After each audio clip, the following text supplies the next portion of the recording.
kweli umelia sana, hujui mwisho wako lini. Mungu wako anajua kilio chako. Jaribu lako limekuwa kama mlima, wewe usirudi nyuma, tukuze Mungu tu. Watu watasema kama vile kwa Ayubu, wewe usinyamaze, tukuze Mungu tu. Jaribu lako limekuwa kama mlima, usirudi nyuma, tukuze Mungu tu. Watu watasema kama vile kwa Ayubu, usinyamaze kimya.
At Kenya Power Pension Fund, my responsibilities include ensuring that our members are well informed, well educated.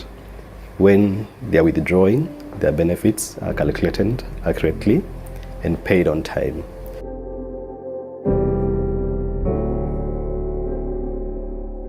The scheme has two key objectives.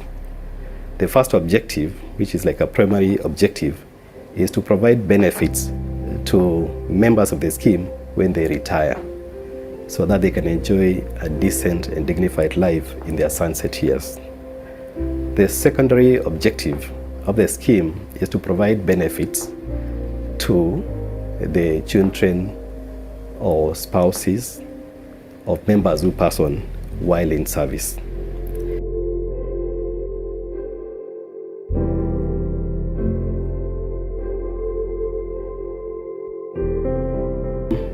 many times the guardian of the children would misappropriate those benefits, and the needs of the children would be forgotten.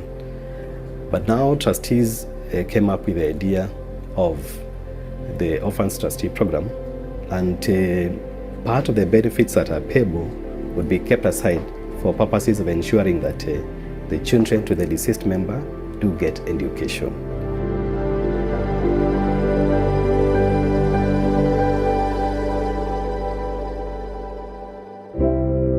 Sometimes life is tricky for a Turkana girl because in the uko interior kabisa, most of them, like when you have girls as your children, people just see mahari. They don't really think like you can grow to be a productive person by going through education.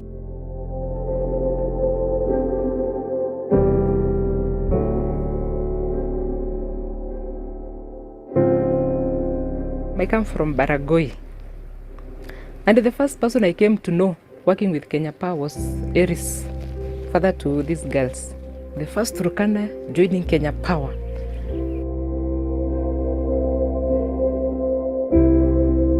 Working with Kenya Power, getting to polls, fixing things, that is where I got the dream to become an engineer. There was a time at home the TV had a problem and I was trying to fix it. So my dad was like, don't worry, you'll grow up to be an engineer and you'll be able to fix this and that. But things changed.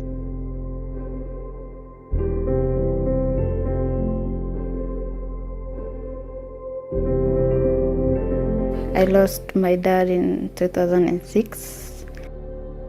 It was confusing because your mom is trying to tell you that everything is going to be okay, but you know the way when a man in a family passes on, his brothers mostly, they look at what did he have. Sometimes we could see my mom fighting with some of them because they want things by force. They feel they're entitled. Unfortunately, again in 2014, I lost my mom. My dad was someone who really thought of our future, and he really put things into perspective. Like now, if it wasn't for him, we couldn't be here. Like we could be somewhere else, like the way when your parents pass on and you're dispersed, you go to your auntie, you go to your... But now we can stay together because we have roof over our heads, and that is all thanks to him. The Orphans Trustee Program is an arrangement that gives some kind of or level of assurance that in the event of them passing on while in service, there will be benefits that are payable, and a portion of those benefits can be set aside to ensure that the very key need for the children left behind is taken care of. Dad amefanya na Kenya Power for about 20 years. Okay, life ilikuwa poa, hata baadaye sikuwa nasoma sana because everything was there. Dad alikuwa anaofa kila kitu, so I wasn't that much into books. Then now, Dad died.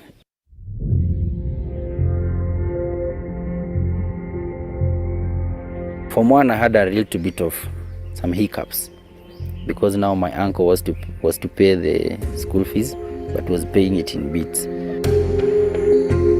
There are some children here even who have lost both parents, and it's unlike in the past where the community used to come in and help such children.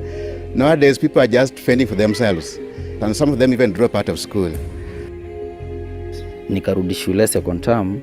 The second term, now there nika notice now, hakuna vitu sasa, dad is not there, kila kitu hakuna. So it was me and the world and my siblings.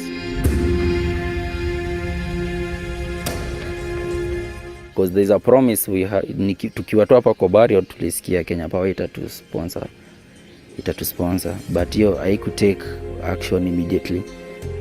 Step mom alikuwa baadaye alihepa na home mzima akaenda kwao.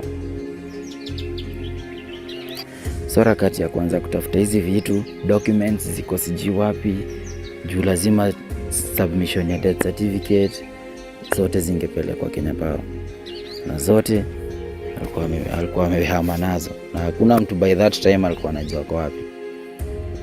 In Form 2, my uncle gave me a check.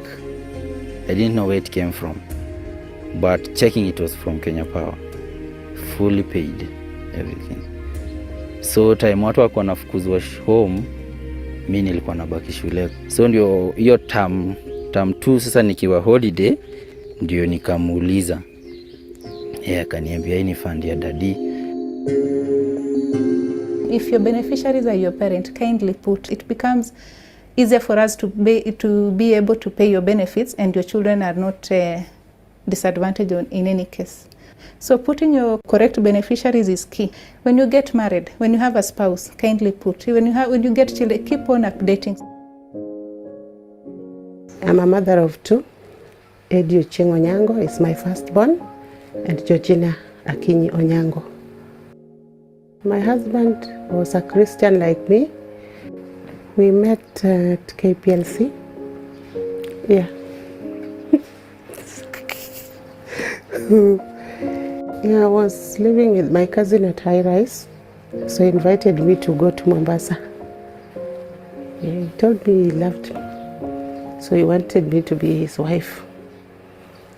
So that is how life started. Mzee had left Nairobi, going home for a meeting with the father and the brothers. One of my sister-in-laws called me and told me, Mama Eddie, Baba Eddie was traveling back to Nairobi, but the vehicle that they boarded, everybody in that vehicle has passed on. They had a very bad accident at Kaitui along Kericho. That is how I got to know about his death.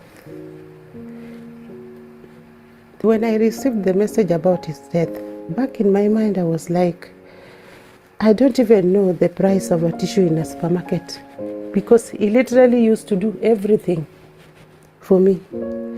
He could tell me, Mama Eddie, take this slip to the school. Mama Eddie, before he goes to work, he could check the fridge, anything to be topped up. That was the kind of life I had with my husband. So I was like, will I really manage? And the kind of life these children were used to, it really disturbed me for quite some time. I could cry anyway, but I would make sure that they are not seeing me crying, because it could have affected them more.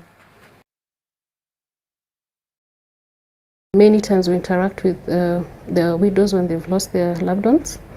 We interact with children when they've lost their loved ones. They really don't know where to start.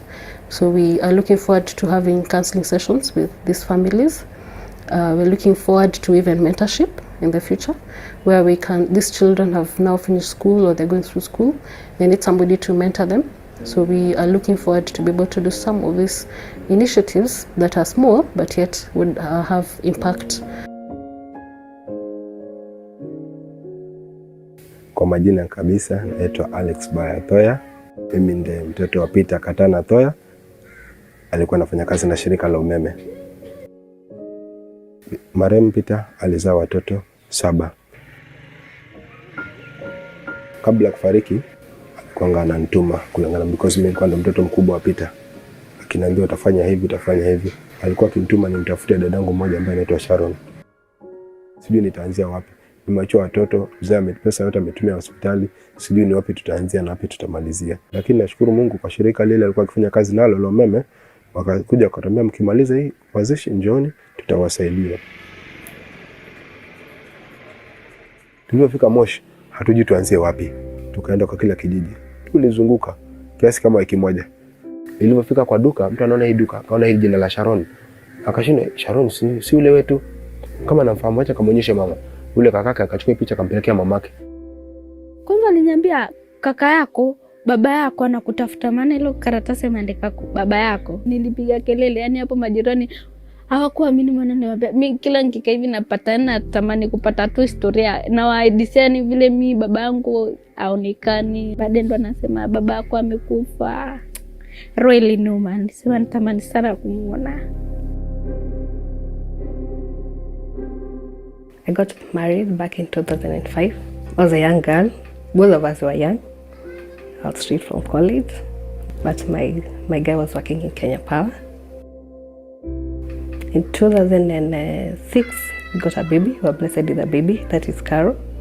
He was schooling in Kemo, and he graduated in July 2011. So we were all happy, and we were like, yes, we want to add another baby in the family. So immediately that's how Shiko came in. In September, I think 4th, he traveled to Nairobi for training. So as he was preparing, it was on a Sunday, I kept asking, why don't you want to use your car? Because you want to use a matatu, I think you'd be more comfortable moving around in Nairobi if you go with a private car. So he was like, no, I just want to rest. Let me just take a matatu. I just had a bad feeling after that when he left. We spoke on Monday, on Tuesday, on Wednesday he was to come back in the morning. But he insisted he wanted to wait for a friend to come from Mombasa so that they can come to Meru together. And they decided, why not go to a hotel? We first chat and then still there are more because we can still proceed to Meru at around 8. So little did they know the matatu they boarded was the fitted vehicle. The matatu had a head-on collision with a lorry. And no one made it. They all passed on the spot. When Francis passed on, Carol was 5 years. The first thing that came to my mind, how am I going to bring up these kids alone? Those days, Carol was still a young girl. She was really affected. Every day she would ask, why isn't daddy coming? Why did daddy have to go and leave me with these youngs? She would ask, if God loves me, then why did he take away dad? Why didn't he allow me to grow up with daddy? Daddy would take me for swimming, we'd play. Then why did he would have taken me as well? I didn't even know where to go. I was blank.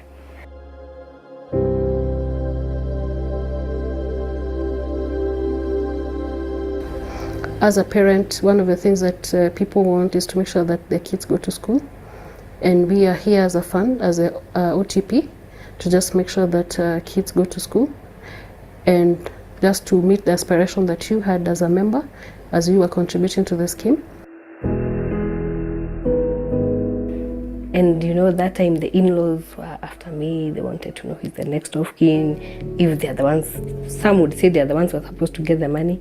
But he told me, Miriam, just relax. We are with you.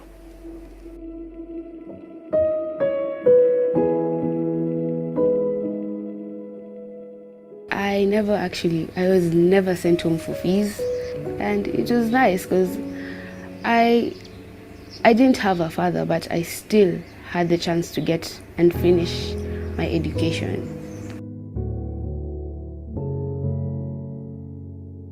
If you pay somebody money, that is something that, and these are people who are not experienced in using maybe large sums of money, because maybe it can be 10 million, 20 million, or 15 million, or 5 million. When they go out there are so many advisors, and within a very short time, the money can be depleted. So I must say this program, it has helped so many families, and it has impacted. Most of these beneficiaries, they don't meet with management, they don't meet with the trustees, but when they come, they are very happy and say that that is the very best thing that we ever did, and like paying hard cash to them. Tuko na zile mali tukazipata, wakasema hizo pesa si za kutumia, ziko na masharti yake. Kama unataka pesa ya kusomea, unaenda kwa shule, unachunga fee structure, chakudi anaandika sasa, naomba mlipe hii shule pesa fulani kwa account hii. Kwa hivyo wanakupa pesa kulingana na nini, vile pesa zinaweza kumaliza masomo yako. The arrangements that we have is that they only need to go to the nearest bank, cooperative bank, submit their request for funds to pay school fees, or for whatever else they require the funds for, and we are able to process it and give instructions to the bank. Nowadays it can take as little as 30 minutes. And she had also the pension that normally comes in her account. So it was not much of a problem. If it were not for that, life would be very difficult. When you're in service, even if you come when you're young, like you're 20, 23, you're fresh from college, don't feel that I don't have a beneficiary. At that time, if your beneficiaries are your parent, kindly put, it becomes easier for us to be able to pay your benefits, and your children are not disadvantaged in any case. And she called when she was born, and she started schooling in 2016. She also joined the scheme. Kenya Power Pension Fund is also paying her school fees. Once all the children are out of school, then we usually share out the money so that each child can be able to go out there and invest their money, and if they want to start a business, they are allowed to do that. Hili shirika hili la pension fund nalishukuru sana sana. Likianga limenisaidia mimi mwenyewe, nimefungua biashara kwa kunisaidia na pesa kumtafuta dadangu mpaka kumpata. Nikisema mimi sina cha kulipa, lakini Mungu atawazidishia na kampuni hiyo izidi kuendelea. Hata wengine wanataka maybe kujiunga, wajue si kampuni ambayo maybe haisaidii watu. Kwangu mimi nashukuru. When the money was channeled to my account, I was able to purchase a plot in Nakuru. I built some rentals. Right now I have 6 units, so I am comfortable. In my perspective, pension I can say ilikuwa like my second dad, because now whoever who was paying my fee was not there, and now Kenya Power Pension came in as my dad.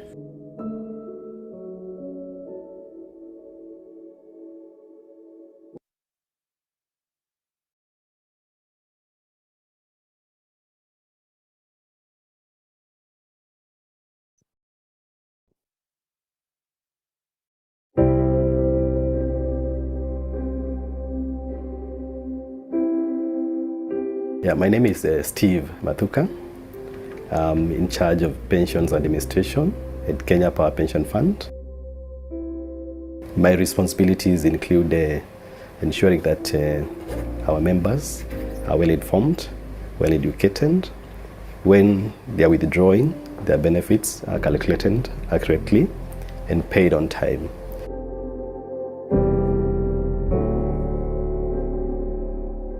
The scheme has 2 key objectives. The first objective, which is like a primary objective, is to provide benefits to members of the scheme when they retire, so that they can enjoy a decent and dignified life in their sunset years. The secondary objective of the scheme is to provide benefits to the children or spouses of members who pass on while in service.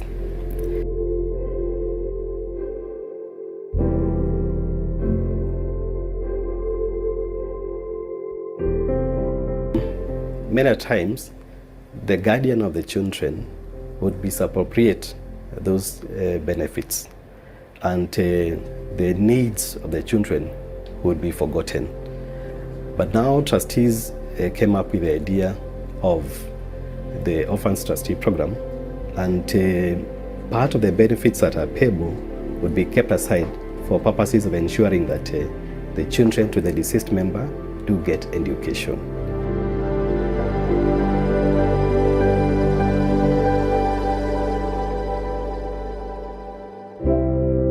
Sometimes life is tricky for a Turkana girl, because in the uko interior kabisa, most of them, like when you have girls as your children, people just see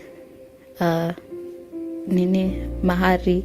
They don't really think like you can grow to be a productive person by going through education.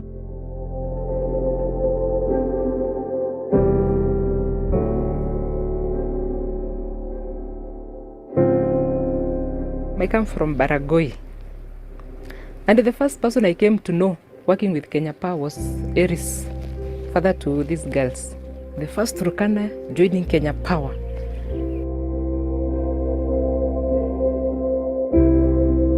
Working with Kenya Power, getting to polls, fixing things. That is where I got the dream to become an engineer. There was a time at home the TV had a problem and I was trying to fix it. So my dad was like, don't worry, you'll grow up to be an engineer and you'll be able to fix this and that. But things changed.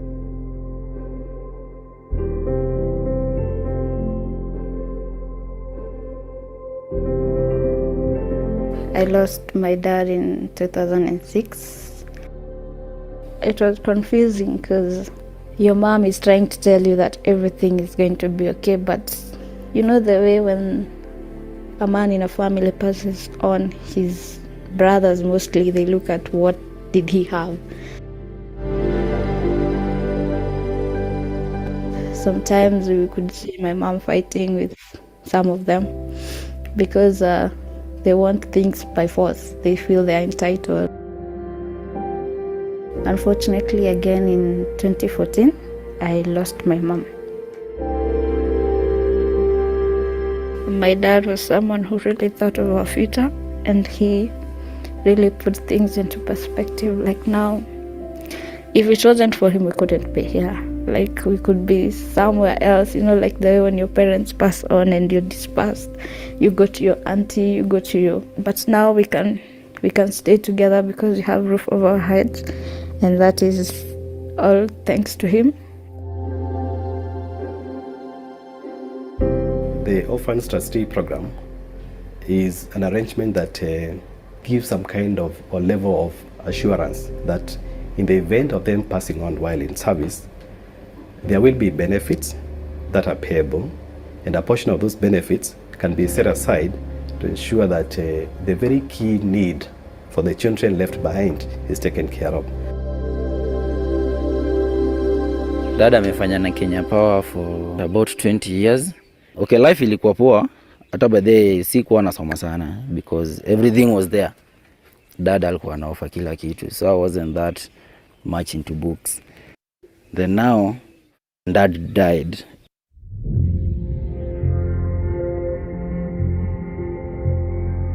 From one, I had a little bit of some hiccups because now my uncle was to pay the school fees, but was paying it in bits.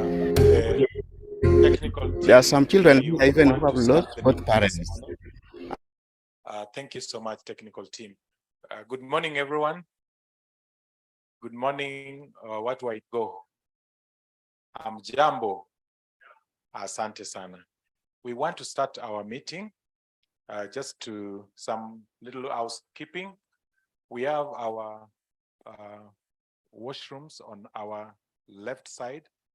The red portable toilets will help us. Please use them responsibly. I will want to request the chairman, Mr. Odiwori, to start us off as we begin this meeting. Thank you.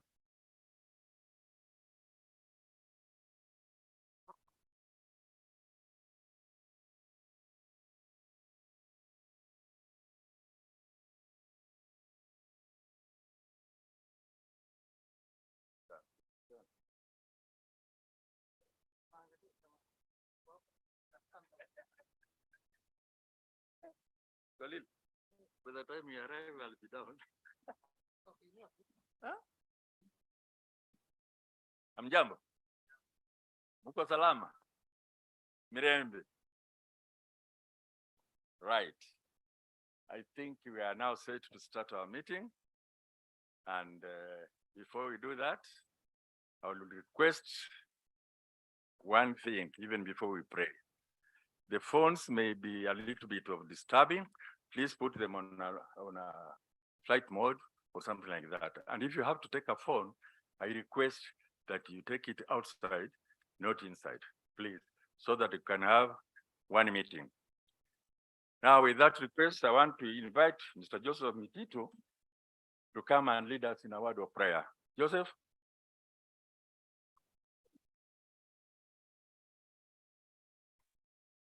Let's all for a word.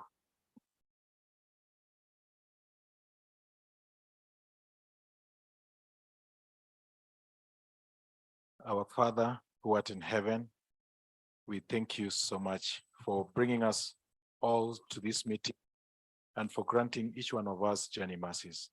Father, we've been praying for this meeting, and above all, you've kept our members well.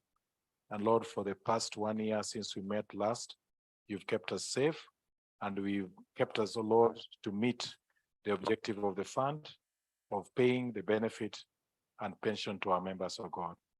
As we begin this meeting this morning, we pray for your presence to be with us. How I pray for the chairman and his team, oh God. May you bless them and may you give them courage even as they continue to guide this fund to the next level. Bind us together with your love now and forevermore. For this is our prayer in Jesus' name. Amen. Yangu menyamaza. Can you hear me? You can hear me. Thank you very much. Ladies and gentlemen, I want to take this opportunity to welcome you to our 17th annual general meeting of our defined benefit scheme of this year. Right, technology has made it easier for us to be able to be here virtually and to be here physically, and our other members will be attending virtually. Are we clear? We did this last year. Last year we had participation physically and other members attended virtually. Now, a quorum being present, I declare the meeting to be properly convened and duly constituted. Let me take this early opportunity to introduce fellow trustees who are here today. I'm told I'm supposed to look at this and introduce them as they appear on the screen. Where is the screen? Thank you. Now, start flashing them there, and I tell you who they are. That is Mr. Samuel Odwari, Chairman and the representative of the retirees on the Board of Trustees. Next, Mr. Ernest Nadome. Mr. Nadome needs no introduction to majority of you. This man wears so many hats. I don't know which hat to start with. But since he's here as a trustee, he's here as a trustee of DB. He's also will be standing here as the chairman of DC. When you remove those hats, you put the hat on. He's the Secretary General of Ketau and many other things. Ernest Nadome. Can you raise your hands, please, so that you can be seen? Thank you. Leave that girl there. I'll be recognizing her later on, but let's continue with the rest. Next.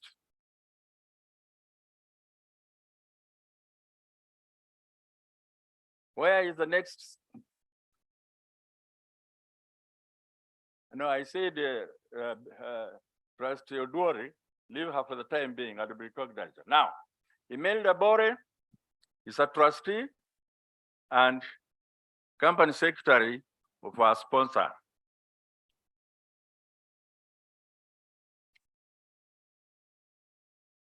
Cecilia. Hey, where is she? Ah, this is not standing. I would like you to stand. Cecilia Kalungu is a trustee and the general manager, HR. I think you that position makes it very easy for you to know her. She touches all of us. Karibu Cecilia. Next. This is Steve.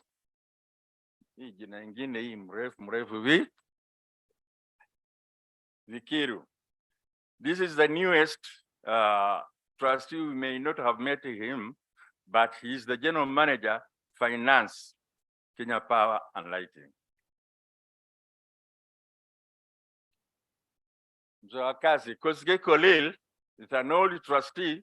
He needs no introduction also, but he deputizes as the deputy general manager, general secretary of Ketao, but he's here in his capacity as a trustee. Have we finished the trustees? Those are the DB trustees, but I would also like to recognize, first of all, I want to recognize Rosemary Oduor, who was put on that thing. She was a trustee during the period under which we are discussing. So we recognize she has been replaced by the incumbent or the substantive CEO of the Kenya Power and Lighting. So she ceases being a trustee, but we recognize what she did for us when she was a trustee. Now, Edwin Ruto is the CEO and board secretary.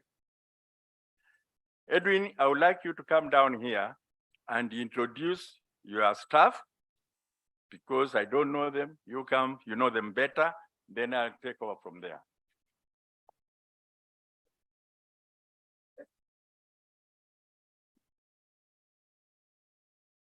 Thank you so much, Chairman, and good morning, members and distinguished guests. So I will take 2 minutes just to introduce the members of the Secretariat. This is a team that is responsible for the day-to-day management of the affairs of the scheme and implementing the policies that are approved by the Board of Trustees. So I would request my team to stand up wherever you are. The Chairman, allow me to just mention their names quickly. So at the far end is Jeremiah Kishiri in our ICT department, followed by, you can just raise your name, your aunt, Jeremiah. Gregory Okot in ICT, Amos Kimani, procurement, Joyce Njuguna, investment, Mother Simiyu, HR, Janet Murombo, the CEO's office, Susan Olelo, the finance, Joanne, finance, Amos, investment, and then we have Joseph, investment, Steve, pensions, Peter, David, sorry, pensions, Angela, CEO's office. I don't know whether there is anyone else. I think the other team members, or Evelyn, PR and communications, Kip, and Susan. I think the rest of the team are assisting the members who are coming in. I'm sure we'll be able to recognize them when they come in. Thank you, Chairman. Thank you, Edwin.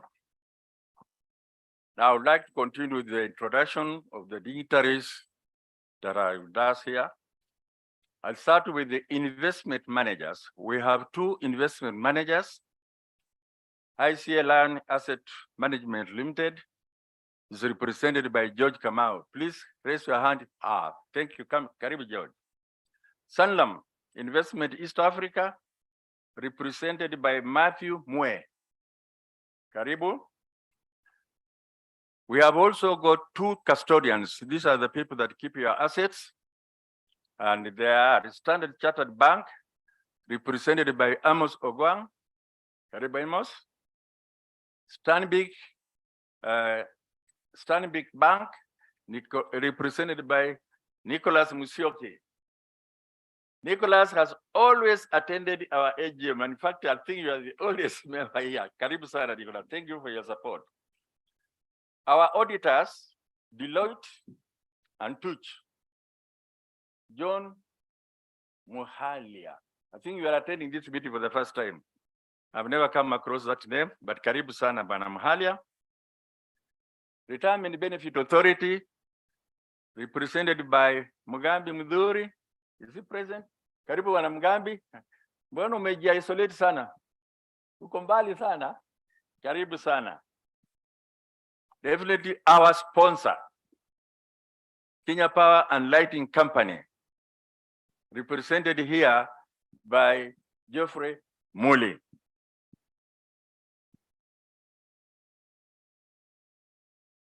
We also wish to acknowledge all of those of our guests who are attending virtually wherever they are. I now call upon the Secretary to read the notice convening this meeting.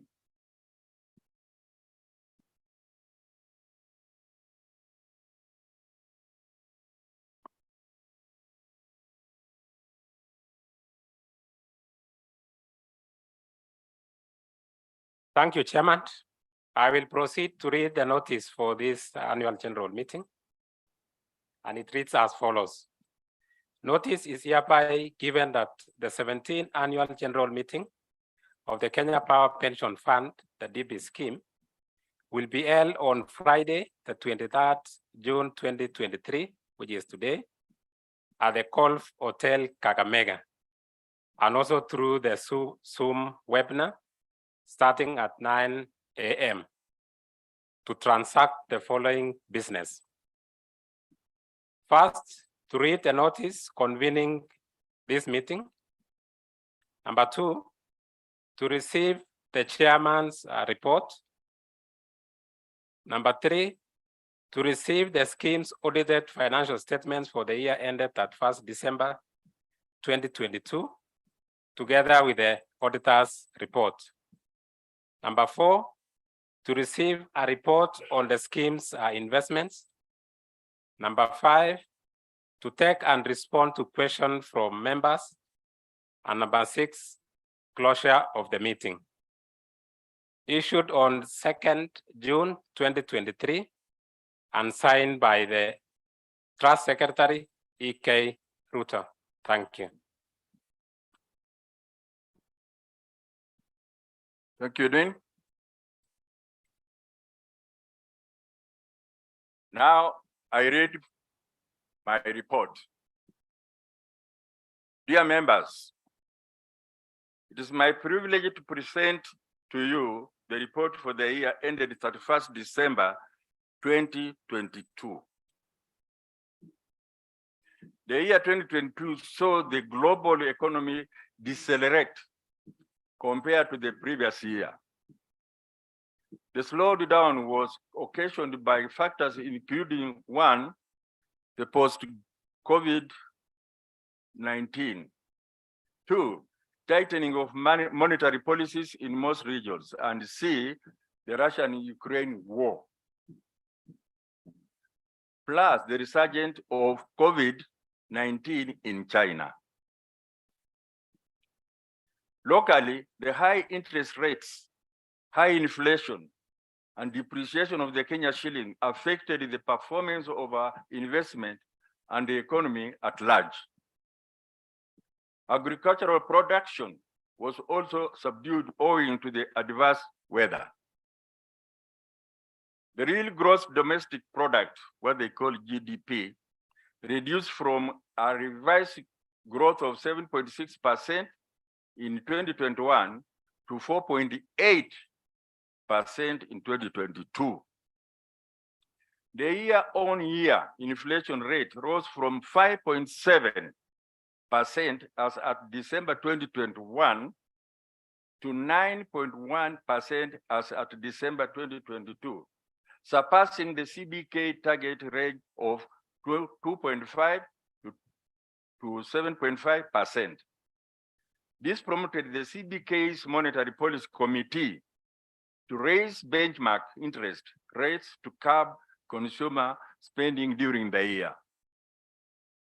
The Kenya shilling weakened 9% against the US dollar to close at 123 shillings.37. This was made worse by the high demand and short supply of the dollar.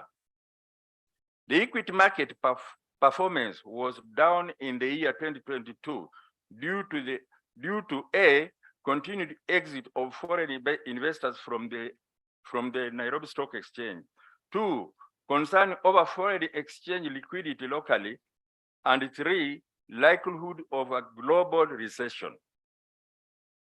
Yields on government securities were, however, on the upward trajectory due to increased appetite for borrowing by the government and investors' demand for higher yields to cushion against inflation. Considering the challenging economic conditions and subdued investment returns, coupled with the fact that the fund is closed, hence high benefit payout to members, the fund declined in value from 18.29 billion in 2021 to Kenya shillings 16.53 billion in 2022. The fund recorded a modest investment return of 0.7%. The active and deferred members declined from 2,551 to 2,156 following retirement and withdrawals, while the pensioners increased from 2,109 to 2,392. I would like to assure you members that the fund continues to monitor the scheme's investments and operations with a view to ensuring that the fund remains well funded to meet members' obligations. The board has put in place elaborate mechanism to track legislative and regulatory changes to ensure continued compliance. The legislation changes that occurred in the year 2022 include the following. 1, RBA regulation that allowed members to utilize 40% of their accrued retirement benefit for the purchase of a residential house were quashed by the High Court. Those were quashed by the High Court. Effectively, access to a portion of the retirement benefit for the purchase of a residential house is now prohibited. Implementation of the data protection regulations commenced in February 2022. The regulations aim to protect the privacy of members' information. The fund undertakes member sensitization on these regulations during member education sessions. You are urged to take keen interest in these matters to enable you understand your rights and obligations under the law. Ladies and gentlemen, the board is responsible for the long-term sustainability of the fund. The year 2022 marked the second year of our fund's 2021-2025 strategic plan.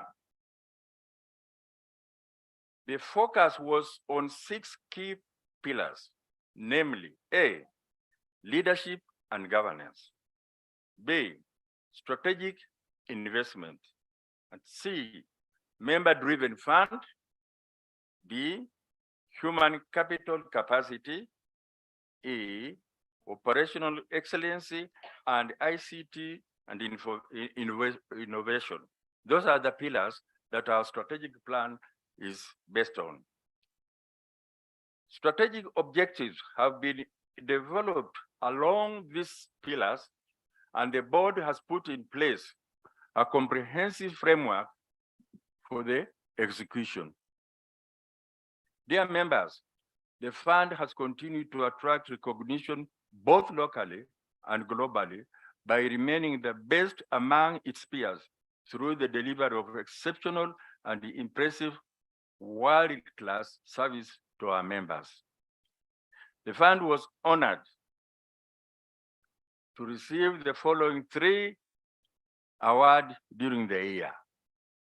Firstly, the fund was declared the Pension Scheme of the Year 2022 during the Kenya Pension Award Gala held in February 2022. The Kenya Pensions Award is an annual event that celebrates excellence, professionalism, and dedication of organizations and individuals within the Kenya's pension space. The awards are organized by the Kenya Pensions Award in liaison with the Association of Pension Trustees and Administrators of Kenya, and attract several participation nationwide. Secondly, the fund was feted as the second runner-up in the pension category of 2022 edition of the Excellence in the Financial Reporting, popularly known as FIRE Award. The award seeks to promote unified reporting through enhancing accountability, transparency, and integrity in the compliance with appropriate financial reporting structures and other disclosures on governance, social, and environmental reporting. The annual FIRE Award competition is organized by the Institute of Certified Public Accountants of Kenya, Public Sector Accounting Standards Board, Capital Market Authority, and Nairobi Securities NSA at the Retirement Benefit Authority. Thirdly, the fund emerged the first runner-up in the pension category of 2022 Champions of Governance Award. The COG Award, as is popularly known, is an annual award organized by the Institute of Certified Secretaries, ICS, with the aim of promoting good corporate governance practices among individuals, companies, and public entities in Kenya. These awards are a clear demonstration of our excellence in core aspects of the fund's operations. In terms of outlook, the Board of Trustees will continue to work with the Secretariat and key stakeholders to achieve the goals and objectives of the fund as outlined in 2021-2025 strategic plan. Even with the contemporary unpredictability and predictivity, whatever it is, of the economy posed by the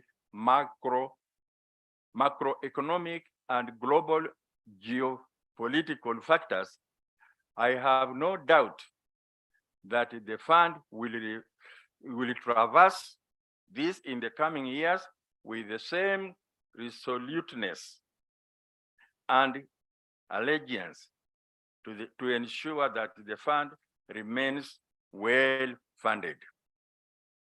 Ladies and gentlemen, what I have provided here, or what I've been telling you about there, is only a summary. I invite you to read the annual report and financial statements to give you a comprehensive view of the fund's governance, governance strategy, risks, opportunities, operations, and performance during the year 2022. In conclusion, ladies and gentlemen, I wish to express my deepest gratitude and appreciation to all members and stakeholders for their timeless, limitless support in the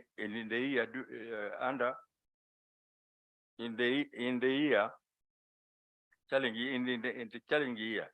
To my fellow trustees, I'm sincerely grateful to you for your treasured input during the year. I also wish to profoundly thank the CEO and the Secretariat and his team for the dedication and steadfastness in the past year in the service of our members. We look forward. Thank you. We look forward. How did you know that?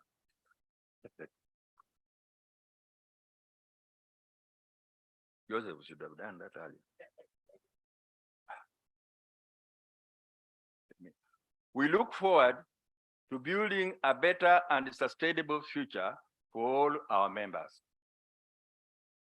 My official speech will end there, but I'm not done with you. Okay?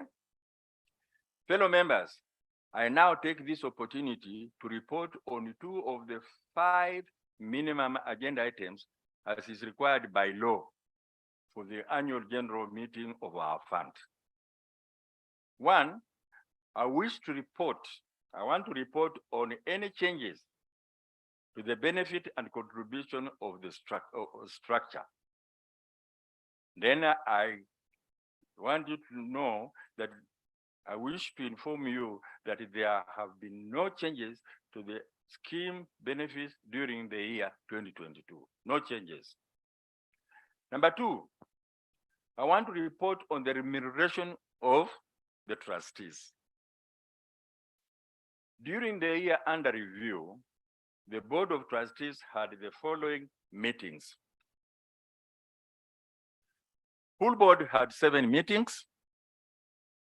Risk and Audit Committee, these are now committees of the board. Risk and Audit Committee had 5 meetings.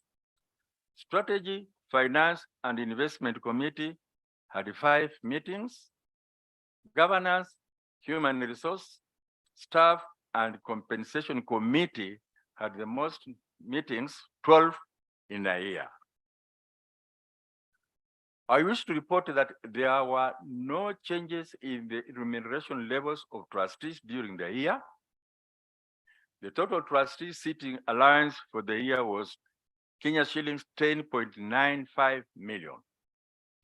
It is recommended that the existing remuneration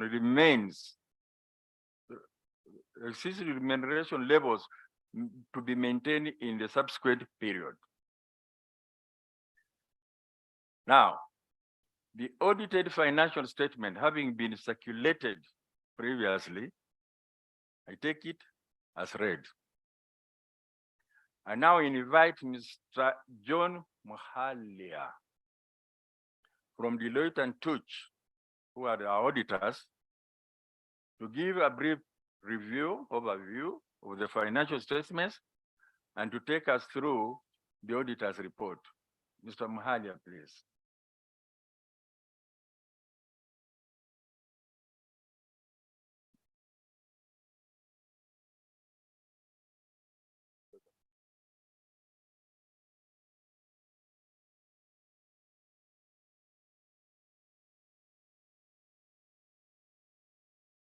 Okay, thank you, Chair.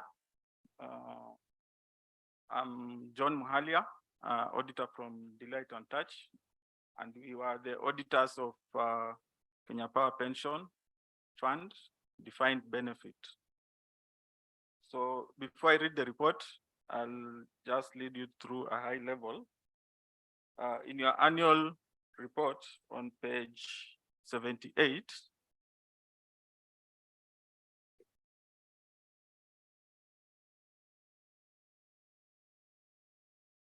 on page 78 is the statement of changes in net assets available for benefits.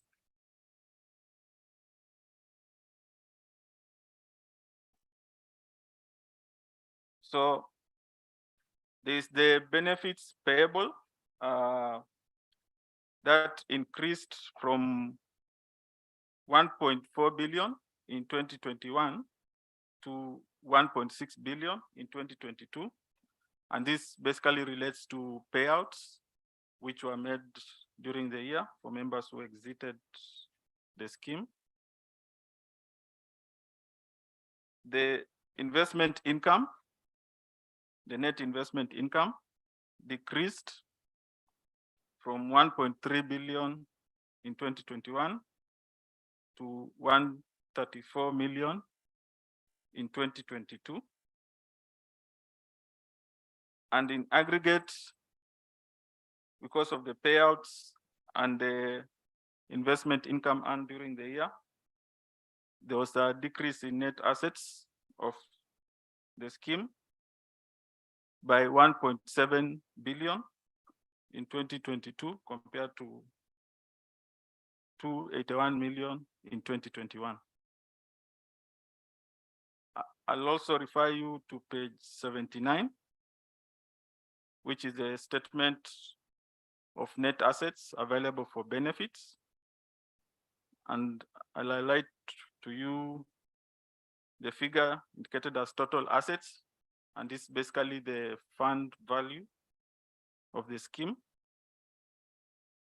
It decreased from 18.4 billion to 16.6 billion. And this is basically due to the changes highlighted in 78, page 78, resulting from the payouts which were made to members who had exited. And with that, I'll lead you to page 76, which is our opinion. And I'll basically read only the first two paragraphs. We have audited the accompanying financial statements of Kenya Power and Lighting Company, staff retirements benefit scheme, defined benefits, set out on pages 78 to page 115, which comprise the statement of net assets available for benefits as at 31st December 2022, the statement of changes in net assets available for benefits, statement of changes in members' funds, and statements of cash flows for the year then ended, and notes to the financial statements, including a summary of significant accounting policies. In our opinion, the financial statements give a true and fair view of the scheme's net assets available for benefits as at 31st December 2022, and changes in net assets available for benefits and cash flows for the year then ended in accordance with international financial reporting standards and the requirement of the Retirement Benefits Act. Our basis for opinion: we conducted our audit in accordance with international standards on auditing. Our responsibilities and under those standards are further described in the auditor's responsibilities for the audit of the financial statement section of our report. We are independent of the scheme in accordance with the International Code of Ethics for Professional Accountants, together with ethical requirements that are relevant to our audit of the financial statements in Kenya. And we have fulfilled our other ethical responsibilities in accordance with the IESBA code. We believe that the audit evidence we have obtained is sufficient and appropriate to provide the basis of our opinion. Thank you. Back to you, Chair.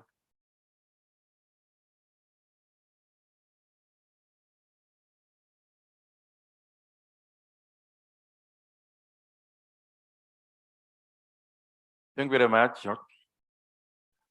I now invite Mr. George Kamau from ICA Lion Asset Management to give a brief overview of the scheme's investments.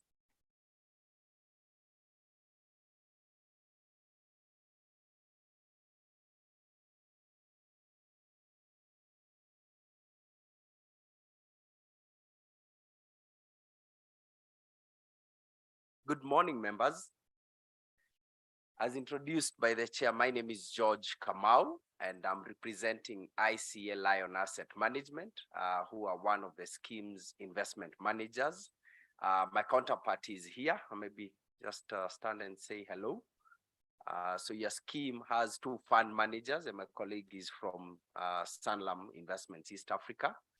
And your board sought it wise to have two managers so that we're always competing with one another, trying to give the best for the scheme.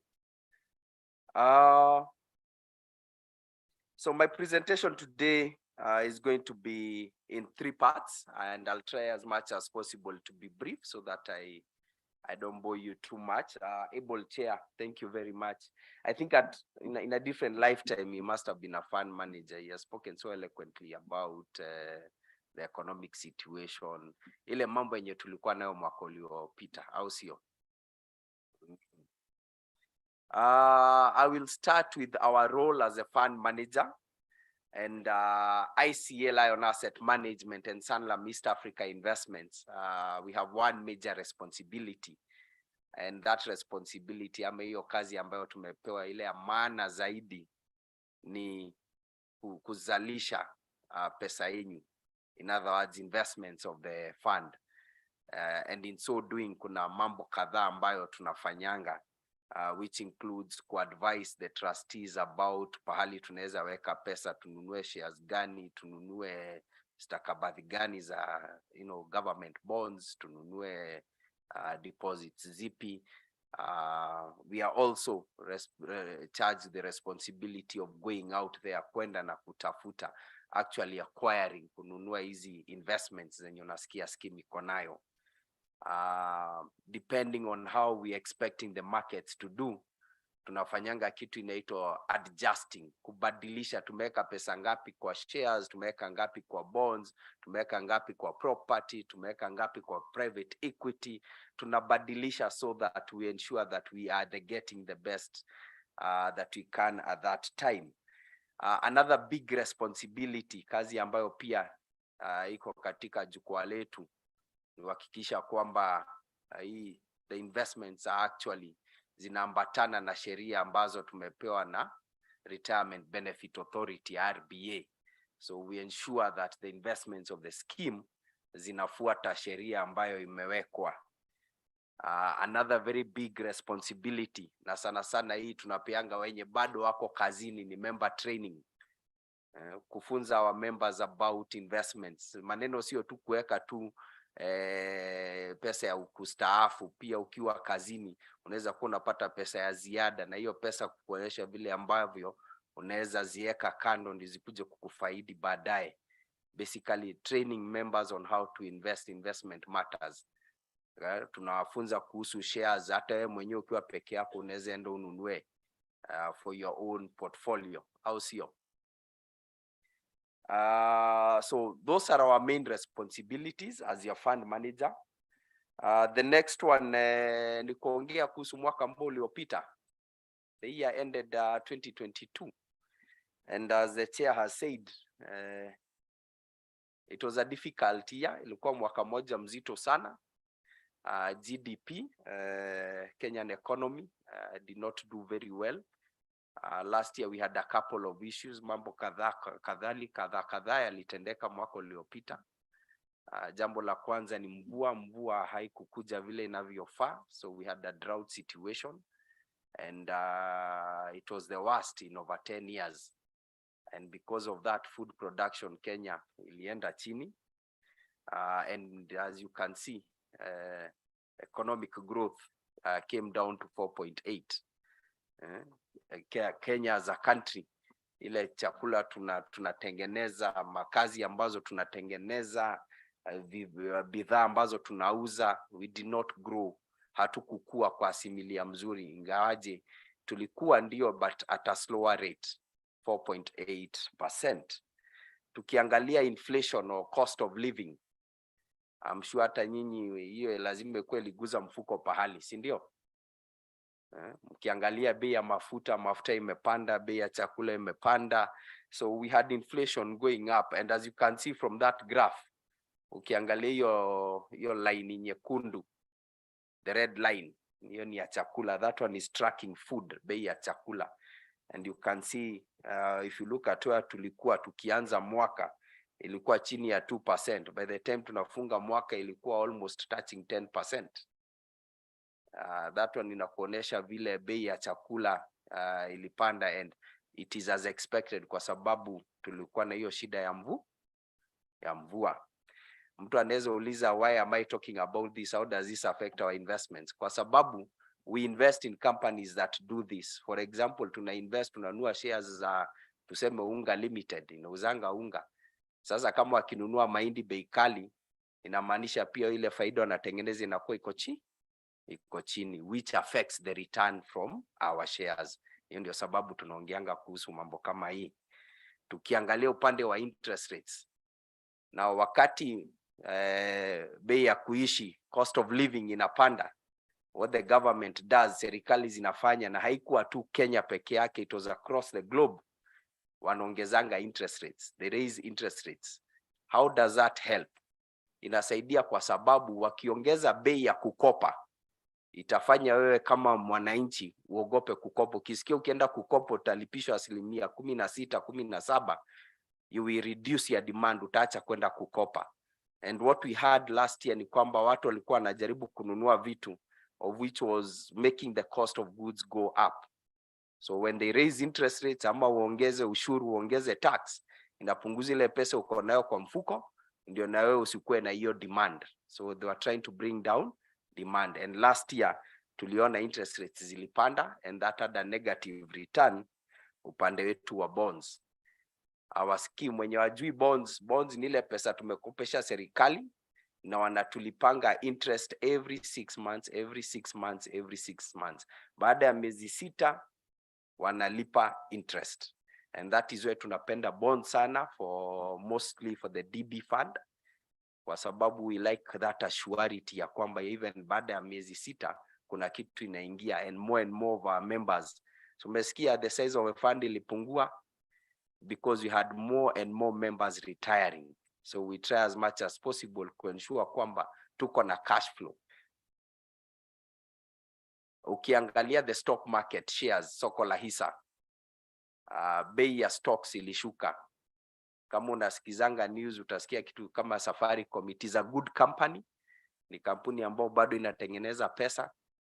But last year, kwa sababu tulikuwa na a lot of foreign investors, wale wageni waweka hazina wa kutoka nje ya nchi, walikuwa wanatoa pesa huku kwa sababu pia mambo kwa nyumbani haikuwa mzuri.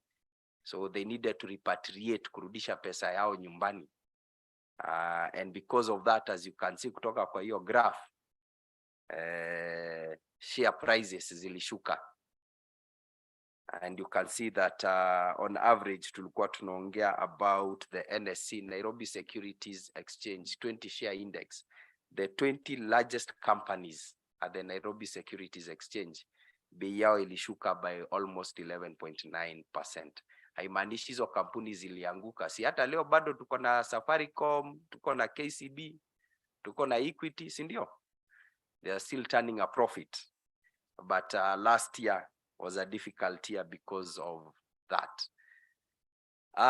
And now tuangalie our fund, looking at the pension fund, how are we invested?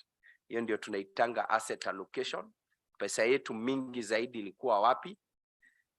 Big portion of our fund iko kwa real estate, kwa property, which accounts for 44%. RBA wako hapa na atakwambia they like seeing that number at 30%, and the board is working on that. Hii ni kwa sababu for our scheme we now need to start building up on more liquidity, kwa sababu our members pia ni watu ambao wamefika 50 ama wanakaribia 50 na wataanza ku access their benefits. Kwa hivyo ni muhimu to ensure that tuko na hiyo liquidity. Our second largest investment is in government bonds. As I said, inalipanga interest every 6 months. Baada ya miezi 6 tunapokeanga interest, and it accounts for 31%. Kutoka hapo, our third largest, as you can see, is in shares, where we have 2.2 billion invested in shares. Alafu tuko na term deposits. Hiyo ni pesa ambazo zimewekwa kwa banks as deposits, such that tukitaka kuitisha pesa, if somebody we are due to pay pensions this month, tunahakikisha kwamba kuna pesa ambayo tutaitisha tu bank immediately, and we are able to pay. And so that is the distribution of our assets. Tuko na treasury bills, tuko na unquoted equities, tuko na offshore investments, tuko na cash, na tuko na corporate bonds. So our largest investments is in property, bonds, and in shares. As I said, last year was a difficult year. Returns hazikuwa mzuri. As you can see, the return from equities and offshore. Kuambia pia outside the country mambo si ati ilikuwa mzuri sana. Last year because tulikuwa na uchaguzi or elections, we like maintaining some money outside the country. Lakini pia huko, as Shirley mentioned, kukakuwa na impact ya Russia-Ukraine conflict, and shares there also did not do well. So we had a negative return from equities and offshore, but net on net, bado tuliweza to pull a positive even in that environment. So that was the year that was. We are almost halfway through, tuko katikati ya mwaka wa 2024. Na mambo iko namna gani? Weather conditions improve kidogo, so upande wa chakula we are looking at a better one. Beginning of this year kidogo mambo imekuwa ngumu. Hiyo ngumu ya last year has persisted into 2023, but tunaona a bit more improvement towards this second half.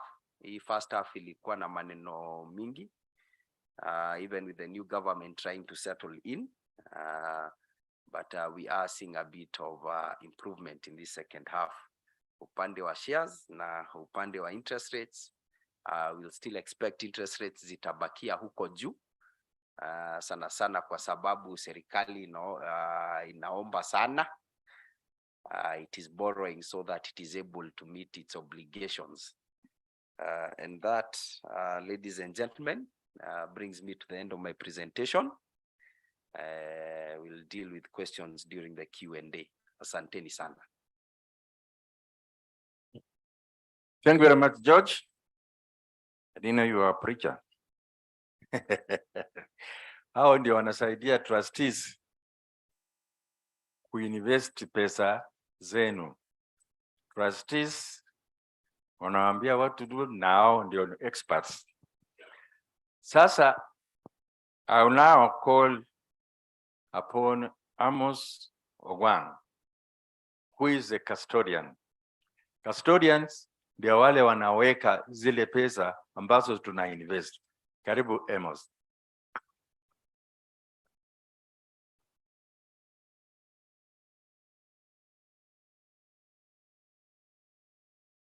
Good morning, members.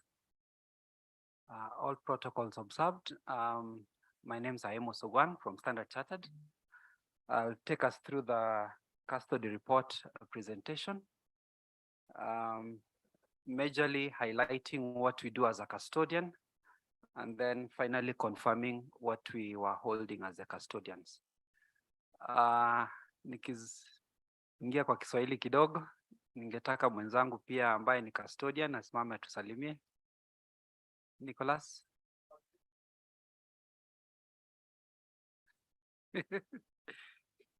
All right. So nitaanza na kuelezea jinsi ambavyo scheme inakuwa set up, na nikielezea jinsi ambavyo scheme inakuwa set up, mtaweza kuona jinsi ambavyo kisheria inakuwa set up. Alafu baada hiyo nitaenda kuelezea kile ambacho custodian hufanya. Na ukiangalia hiyo picha ambayo iko kwa screen, pale imeandikwa KPPF. Under KPPF is the Kenya Power Pension Scheme, and also the trustees who are the ones responsible in appointing us as service providers. And once they've set up the scheme and they appoint us, then we do have agreements which are put in place. So one of the agreements is with the administrator. In this case, the administrator is actually the scheme manages itself, so it doesn't have an administrator. But in the rest of the in the market, kuna administrator ambaye anakuwa appointed as a secretary to the company or to the scheme. Kuna custodian, alafu kuna fund manager. And once all these service providers have been appointed, kuna agreement ambayo inawekwa in place to make sure that legally those agreements are adhered to and followed on a day-to-day basis. Baada ya hiyo, as a custodian, we have what we call the service level management or service level agreements between ourselves and the fund manager, and also between ourselves and the administrators. Basically, hii ni agreement ya ukituma instructions ama fund manager akituma instructions, inatumwa saa ngapi, what does the market say. Now we are able to control that, and we are able also to follow what the market says about that. Baada hizo agreement kuwa set up na baada ya the agreement with all the service providers are set up, custodians ndio tunaenda tunafungua account. Tukifungua account ya kwanza ambayo tunafungua ni account ya kureceive zile pesa ambazo zinaekezwa, na tunapatia permission to the fund manager and to our systems. Wanaweza ona system zetu pali pesa ikishaingia kwa account, and they are able to make the decisions, and once they've made the decisions, they are able then to give us instructions on where to invest the money. So in a process, really, that's how the setup of a fund is typical in the market. Slightly different because administration for this scheme is done internally. It's still within the law and it's allowable if the scheme is big enough, and that's why for this scheme is done that way. So once that setup is done, then I'll go to the next screen now, which talks about what is the role of a custodian and what do we do. So custodian, as the name suggests, kazi yetu ni kuweka pesa zile ambazo tumepewa by the trustees, and also the investments ambazo zimefanywa na fund manager tunaweza kuweka. Kuna tofauti ya kuweka na kuwekeza. So we don't invest, but we keep and we safekeep the funds. Tumeelewa hapo? Atuwekezi, that is we don't invest, but we do what? Tunaweka. All right? So kuweka means that we have to safeguard and keep them safely as per the laid down regulations. And for us to be able to do that, we have to put in measures in terms of following what are the regulations from the Retirement Benefit Authority and other regulators to make sure that we set up the custodial business to safeguard your assets at all times. And these regulations are not just local regulations, they are also international regulations. Sababu fund manager, when he does his investments, they are not local investments only, they are regional and also international investments. And we have to comply with all those regulations when we are doing that investment work. So once we've done the investments, we have to also make sure that we are able to support the fund manager in the back office work. So that's what you call investment administration. So fund manager akishaweka decision ya kusema anataka kununua shares ama bond ama anataka kwenda offshore, apart from just opening the account ambazo tutamfungulia to facilitate that investment, we also make sure that we are able to move the funds, we are able to settle the trade, and in exchange, as a custodian, we shall receive a document that will show ownership of that particular instrument, and we're able to reconcile it and keep it into custody until the next time when we're given instructions to liquidate or to sell for the sake of paying the members. The third thing that we do is asset administration. Those assets which have been invested into, they do attract income, that is dividends, or they do attract interest. And it's our responsibility as our custodian to make sure that we collect that dividends and income on your behalf. Now, after we shall collect, we are able to credit it back into the account and make sure that we are able to account for it at all times in our investment journey. On the next page is our statutory obligation. Next page after that. So our statutory obligation means we are regulated, and regulations means we are regulated by the Retirement Benefit Authority. All the service providers who are seated here, we have to get a license from the Capital Markets Authority. Apart from that, the custodians, being that we are a commercial bank, both of us also are regulated by the Central Bank of Kenya. Na Central Bank of Kenya ndio wanatupatia license ile ambayo tunatumia for operation purposes. And then thirdly is Capital Markets Authority. Capital Markets Authority ndio wanatu allow kufungua account ya kuhold zile securities ambazo zinakuwa invested by the fund manager. So if I take an example, ukiwa invest kwa CDSC, when as an individual ukienda kwa CDSC utaenda kwa broker, lakini as a scheme you don't go to the broker, you come to the custodian, and that's why we are the ones who hold those accounts, and we are called a certified depository agent. So we are the ones who open those accounts and make sure that we are able to reconcile on a day-to-day basis, and the ownership of those assets are in our custody, so that we are also able to account for them on a day-to-day basis. As mentioned, we have a segregated account on behalf of the scheme, na hiyo account ndio ile ambayo inatumika ku receive zile pesa ambazo zinatoka kwa sponsor, and it's the same account that is used to pay members wakiondoka kwa scheme ama wakiretire, and any other service providers is the same account that is used, and also it's the same account that is used that now is audited by the auditor, ambayo anawapatia that report on a year basis. Hiyo account ambayo imefunguliwa for receiving the funds and also for payment, please note it's very different from the sponsor. So Kenya Power as a company cannot wake up today aseme tumelemewa kidogo kifedha, kuna some money here ambayo tunaweza omba ama kitu kama hiyo. So take note, it's very segregated, it's very different, and it's protected in law, and we are the ones then who are able to hold those funds on your behalf and account for them on a quarterly, on a day-to-day basis. On a quarterly basis, we report to the trustees, ambazo ni zile meetings ambazo chairman ameongea juu yake ambao wanakutana. So part of those meetings, we come in, we report to the trustees what we are holding.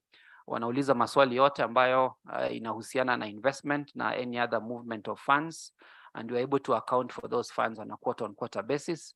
And then on a yearly basis, like today, we meet the members, and we are able also to report what we are holding. So I'd like to refer members to page number 79 of your reports. And on that page, there is a figure there that is 16.133 billion. 16.133 billion. That's a figure that we were both holding, that is the two custodians. We were holding in our accounts, and that's the figure that we made sure that we are able to account for, and we take care of everything that is invested in terms of the investments.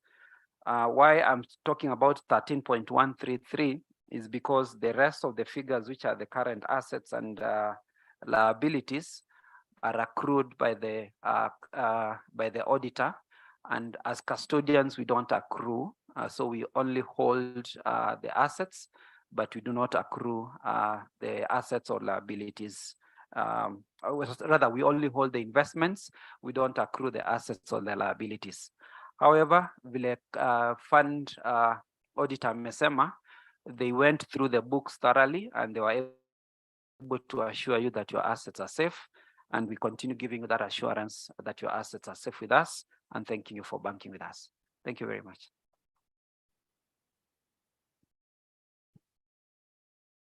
Thank you, Amos. We are grateful that summary. Sasa nataka kuintroduce mtu ambaye ningependa mumsikilize kabisa. Huyu ndiye ana regulate sisi, wana not only us, wana regulate the pension industry in the country. So Mr. Mugambi Mudhuri, RBA, it is your time now. Come and say a few words. Karibu sana, Bwana Mugambi.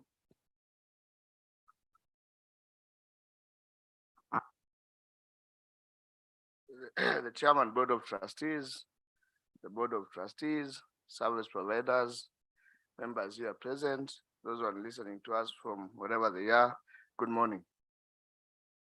Like you've heard, my name is Peter Mugambi Muthuri, and I'm here to represent the authority, the Retirement Benefits Authority. Today is a very good day, and I would like to discuss a few things with you members about this particular scheme. From where we sit, we regulate this sector using a system that we call the risk-based supervision model, where we rank schemes from 0 to 5. 5 being the rogue schemes, 1 being very good schemes. This particular scheme has a very good score, and we do not prioritize it for our, we prioritize the rogue scheme to put our energies on. So trustees, you've done a very good job in running this scheme, and I think we need to clap for them for doing a good job. We have instances where even because of whistleblowing and fraud and all that, we even go to court and many things. So trustees have done a good job here, and I would wish to commend them. For those who do not know what RBA does, our role, we were created by an act of parliament, and we were given 5 things to do under our act. One of the things that we were supposed to do under the act was to regulate the establishment and the management of the pension scheme in this country. The second thing that we were told to do by that act was to protect the interests of sponsor and the members. Sponsor here meaning the employer and you as the members. We were given a duty to develop the industry. And when we came in the year 2000, the act is 1997, we opened the offices in October 2000, so we've been around for 23 years. We are talking about 50 billion in terms of pension assets. Today, as we speak, we are talking about 1.7 thereabout trillion of pension assets that we are holding as a regulator. We have a task also to advise the Minister of the National Treasury on all the matters related to pension. And finally, we have a duty to implement all the government policies that relate to pension. I would like to show you a bit of statistics of how you've grown over time. When we came, like I was saying, there are more than 100,000 employers in this country, but you only have close to 1,200 there about pension schemes. We have a duty also to register service providers. We register fund managers, we register administrators, we register custodians. And we do a lot of due diligence and rigorous. We look at their system, we look at their people, we look at a lot of things. The industry has since grown, and if you look at those statistics that have been projected, you can see the growth in terms of membership, in terms of coverage. We are talking about 22% in terms of coverage. We are growing the sector. We envision that with the now new NSSF Act, which has made now almost pension mandatory, we expect now most employers will be willing to set a pension scheme for their members. Because if you look, they are doing the bare minimum. It was at 200, then yeah, but now the 6% will make it better. So the industry has since grown, but also ningetaka tuzungumzie recent changes zile zimefanyika kwa sheria. Kila mwaka katika bajeti ikisomwa tunabadilisha sheria. Mwaka uliopita 2021 tulibadilisha sheria kuhakikisha kuwa tunaweza chagua KRA. Kuna wale watu ambao wanakata pesa ya wafanyakazi na wapeleki kwa benki. Unajua wako kama hao employers, mtu anakata pesa na apeleki wapi? Kwa fund manager invest. Sasa kwa sababu tulikuwa na shida kubwa sana hiyo maneno, tulipewa ruhusa na sheria kuchagua KRA iweze kuchukua ushukani. Trustees wanaweza appoint KRA iende iwakolektie zile pesa kutoka kwa sponsor kama agent. Kuna sheria nyingine ambayo ilichange, ambayo chairman alisema hapa kitambo, kuwa ile kitambo ungepata 40% ungechukua nyumba na pension yako. Sijui nani alienda akapea wale activists pesa labda wakaenda wakahakikisha ile pesa haitoki, si ndio? We are working on that one. Tunataka tuone vile tutarudisha. Sana shida kubwa tunakuwa nao kwa sheria zetu. Tunapopitisha sheria, siku hizi unaenda unaambua hukufanya public participation, alafu inarushwa nje. Ingawaje most of the time tunafanya public participation, lakini whatever it is tutarudi tena. Nyingine ambayo sheria nyingine najaribu kuangalia, sioni umbali. Kulikuwa na change nyingine awali hapo, unge resign kabla ukiwa kazini, ungepata 75% ya hela zako. Kama ulikuwa na 1,000,000 ungepata 750.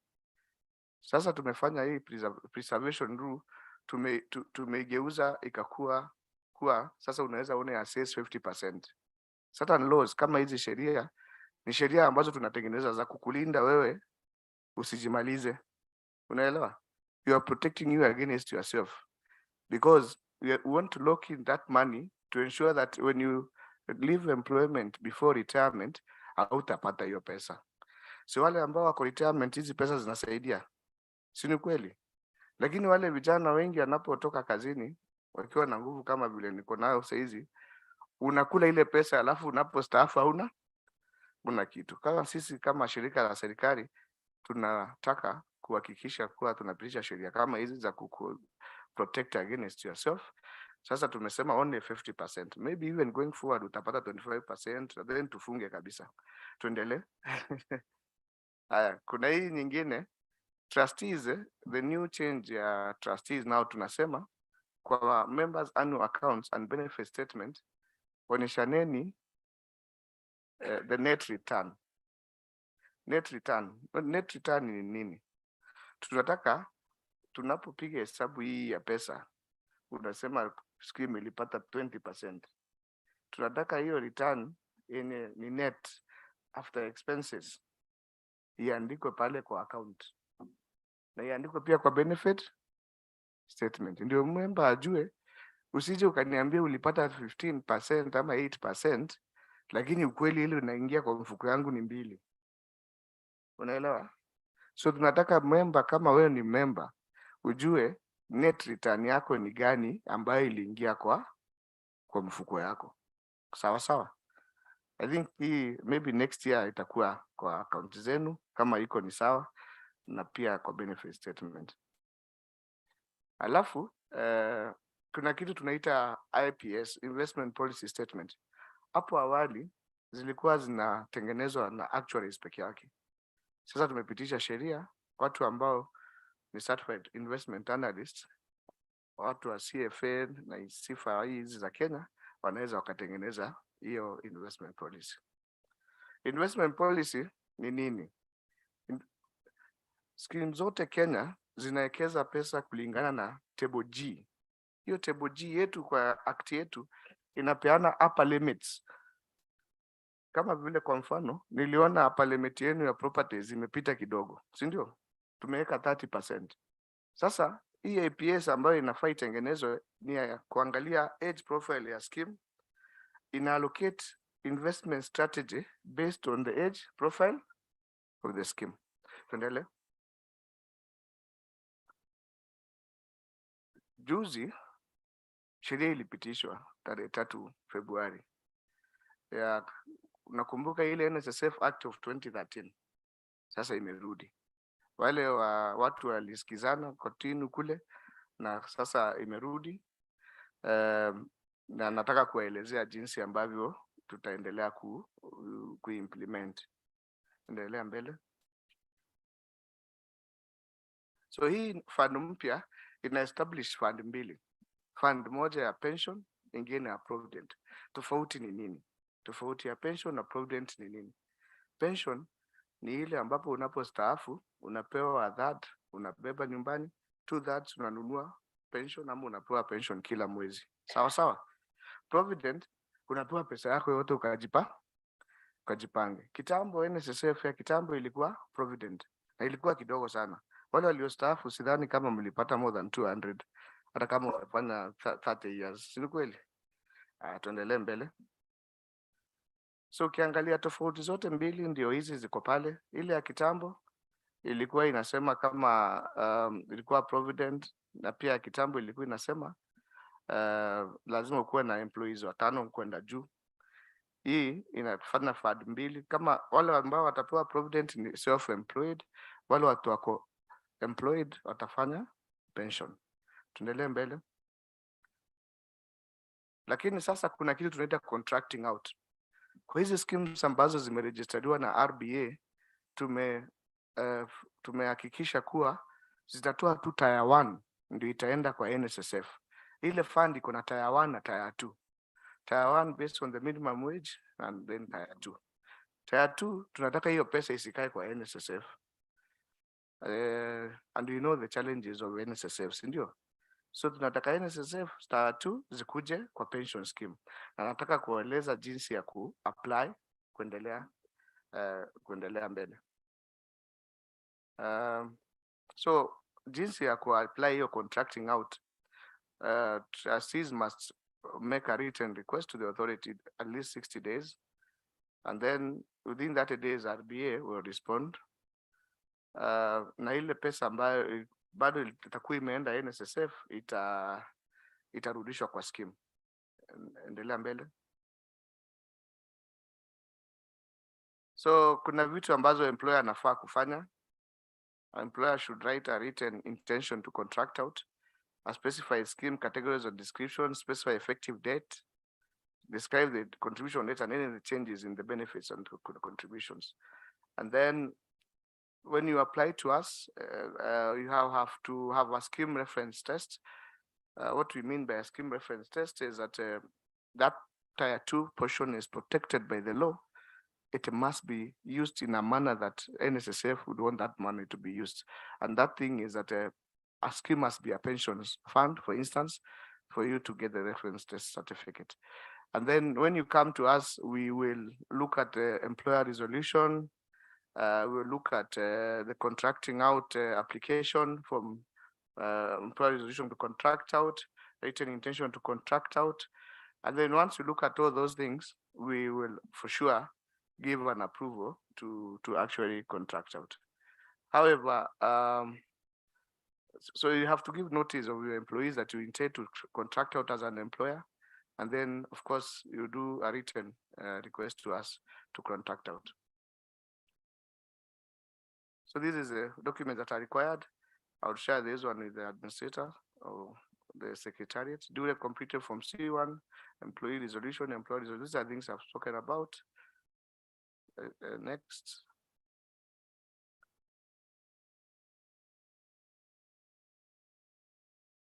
So I would like to discuss the previous slide, the things that we are coming up with as an authority.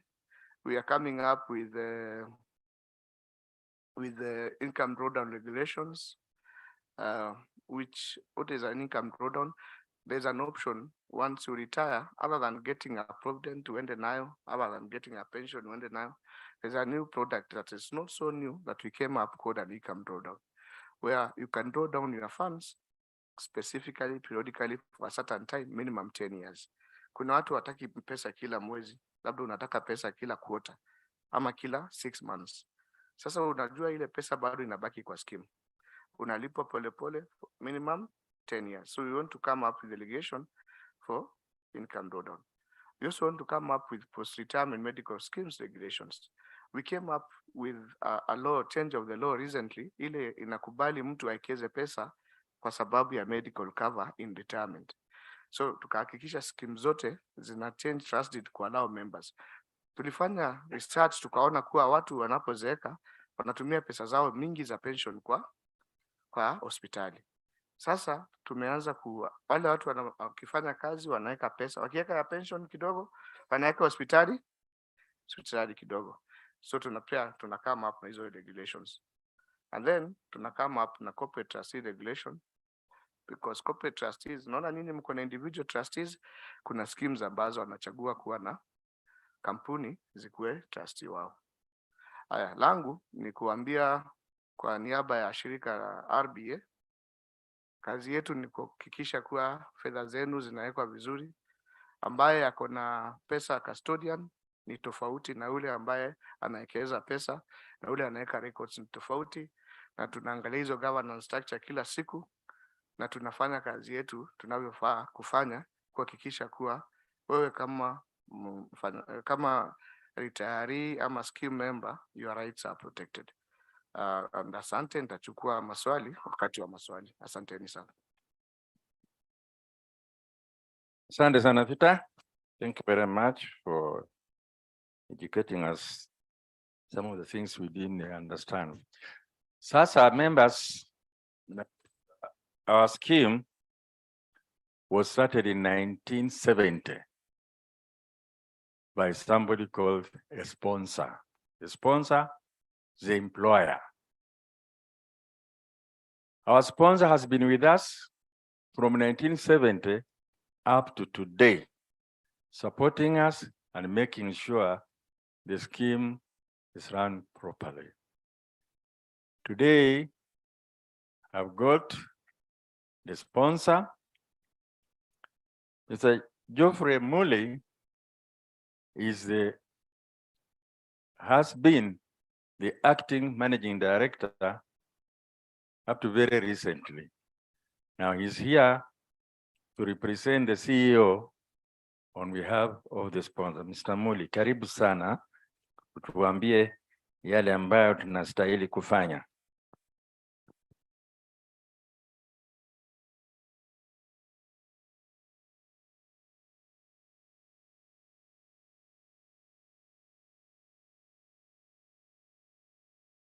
Morning, everyone. I'm here on behalf of the sponsor and representing our MD and CEO, Dr. Engineer Joseph Sirol. I don't have a lot of leeway. I love speaking Kiswahili, but now I can't. I have to confine myself to the speech because I'm representing him. The Chairman of Board of Trustees, DB Scheme, Mr. Sami Oduor, trustees present for the DB Scheme, the CEO and the Trust Secretary, Mr. Edwin Ruto, and the Secretariat, representative of Retirement Benefit Authority, service providers, and other stakeholders present, members of the scheme, the DB Scheme, ladies and gentlemen, good morning. It is a pleasure and honor for me to join you in this occasion. I would like to convey my sincere gratitude to Kenya Power Pension Fund for inviting me to participate in this important event in the calendar of the fund. I acknowledge the effort that you have put to ensure the success of the fund. The Kenya Power Pension Fund plays a significant role in ensuring that the financial and the social well-being of our employees is taken care of beyond employment. This assures them of quality life in retirement. Ladies and gentlemen, I would wish to take this opportunity to assure you that Kenya Power remains steadfast and committed in supporting the fund to realize its mandate of providing pension benefits to all eligible employees. As the sponsor of the fund, we undertake to continue playing our role in accordance with the requirements of the Retirement Benefit Act, the legislation and the trust deed and the rules of the scheme. Key among this is to ensure that the scheme remains well-funded and able to settle your retirement benefits as they fall due. I applaud the trustees for the great strides that they have made in developing diverse, innovative products that have been key in enhancing service delivery to the members. I urge the trustees to keep discharging these roles with utmost care, skill, and diligence to ensure that they meet, as far as possible, exceed members' expectations. I urge you all, members of the scheme, to develop keen interest in the fund and to seek to utilize the products and the opportunities that have been rolled out by the fund for your benefit. I would particularly remind you to take advantage of the negotiated medical cover to enable you meet your medical needs in retirement a bit more comfortably. Please endeavor to participate actively in the fund's events and activities, including member education and awareness seminars, in order to grow your understanding of the available funds products and how you may benefit from them. Ladies and gentlemen, in conclusion, I take this opportunity to sincerely thank the members present and those following online for making time to attend this event. I would also like to appreciate the Board of Trustees for providing sound leadership and the Secretariat for their commitment to deliver quality service to the members of the fund on a day-to-day basis. Thank you very much. May the Lord God bless you.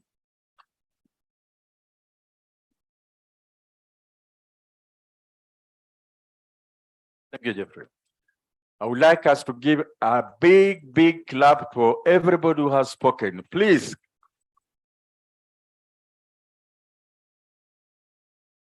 Thank you.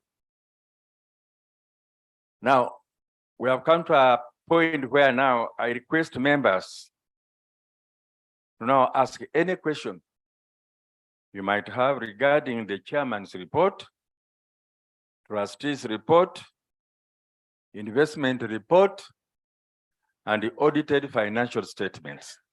All those have been read to you, and I'm sure you have some issues that you may want clarified, or some direct questions that you may like to ask. To this end, I would like to Mr. Steve Maduka, General Manager, Pension Administration, to come and take us through the questions and answers session. Steve, are you there? Oh, yeah.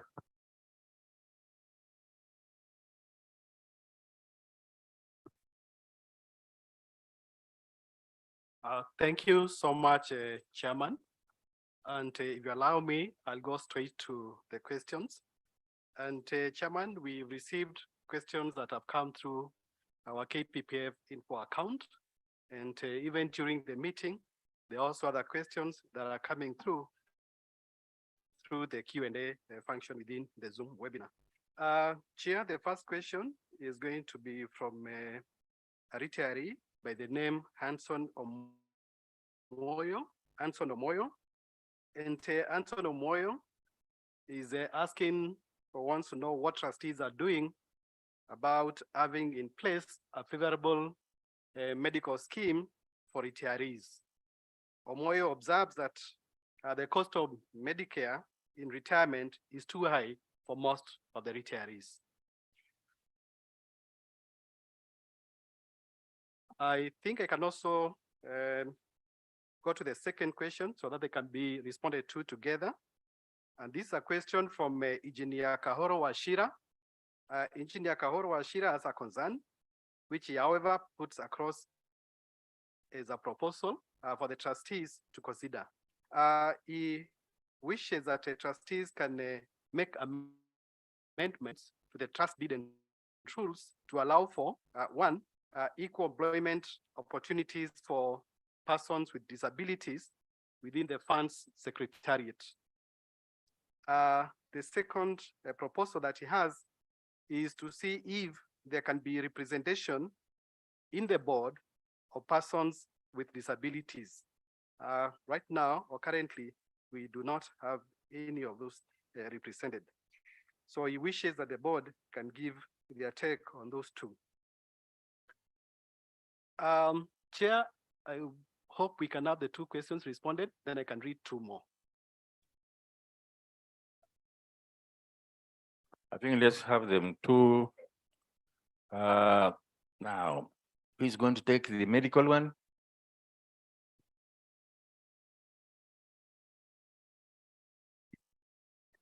Thank you, Chairman. And I will take the question from Anson, which is on the medical cover. And I think the concern is how can we make the medical cover, specifically the premiums, to be more affordable to our retirees. I first want to acknowledge that yes, it's a challenge that our medical premiums, particularly for retirees, and I think this is a challenge that it's across the country, where upon retirement, the insurance companies that provide this service normally classify the retirees as more risks, and therefore that is what is informing the premiums that they charge. We are lucky that they still be able to provide these products despite being expensive. Otherwise, in other jurisdictions, you will find that the insurance do not provide any medical cover upon retirement. Now, to specifics of what we are doing, and I would like members to appreciate that, number one, we've contracted about 4 medical insurance providers. 3 are private, and 1 is the NHIF. As admittedly, the premiums are still very high. And what we are doing or what the board is doing is, you recall that the premiums are normally driven by the numbers. So the first issue is to be able to mobilize as many members as possible, because with many numbers then comes in the economies of scale, and you are able to negotiate for favorable premiums. Those are ongoing engagements that we carry from time to time. The other thing that I would like to mention specifically for our retirees is that the renewal of premiums is normally dependent on the historical utilizations. What I mean by this is they will go back to probably the last 2 years and check how you've been utilizing your medical cover. If then the medical cover utilization is very high, then the insurance companies will naturally be forced to adjust the premiums. And therefore, the rallying call that we would like to call or to make to our members is, even with the medical cover, ensure that we optimize or we make sure that we ensure that whenever you access medical services, number one, you have to select the right medical provider. We've seen, I think it's also in the public knowledge, that there are some medical providers that are taking advantage and exaggerating their bills. So please be cautious, and because that is what is going to inform the premiums moving forward. I mentioned about our engagement with NHIF. The premiums that they've given us, I think when they came back, is still way above, particularly from our expectation point of view. We are still in engagements with them to see whether we can be able to bring down the cost of these premiums. So I think that is what we are doing, and keep engaging us so that we can be able to ensure we cover as many retirees as possible.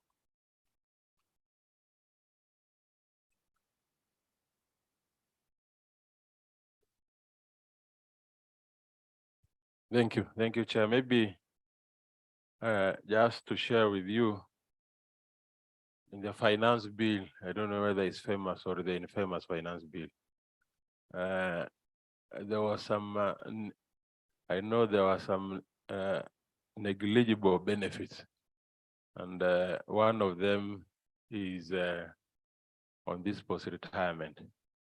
The Treasury CS came up with a 15%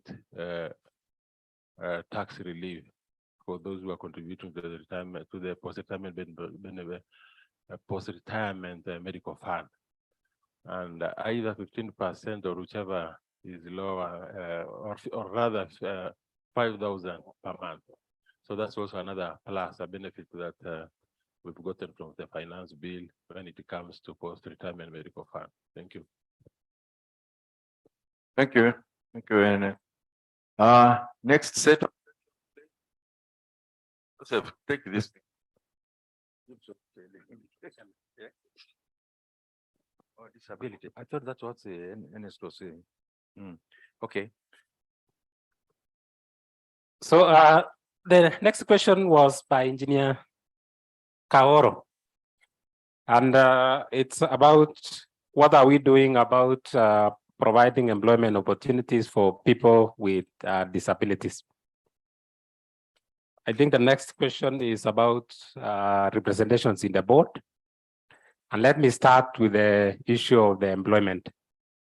So I will start to say that as a scheme, we have an affirmative policy in place that we give priority to the people living with disabilities. And I will urge, especially whenever there are opportunities that we need to fill, we give priority to that special group.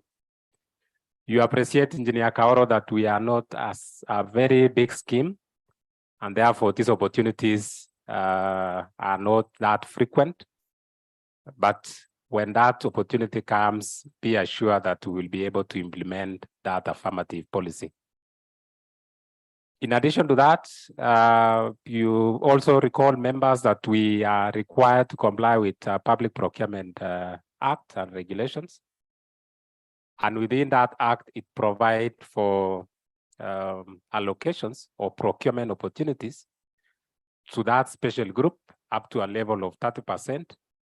And as a scheme, we've put in place mechanisms to ensure that we attain that 30%. I do confirm, I think last year we surpassed that. So I will ask that specific constituency to take advantage of that opportunity. Now, when it comes to representations in the board, just for information to the members, is that our board representation is guided by the RBA Act and also our internal policies. And we do not have any sight or any indications of any discriminations whatsoever. Whenever opportunities arise that require filling these positions, then everyone is afforded that opportunity.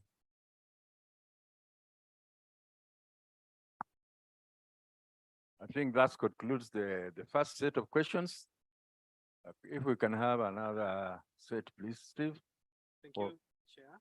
Yes. I'll go to the next set of two questions. And there is Victor Magana. Victor Magana is urging trustees to explore the possibility of allowing members with disabilities, again is PWD, and whose normal retirement age is 65 years, to be able to access part of their benefits at the age of 60 and the balance at the age of 65.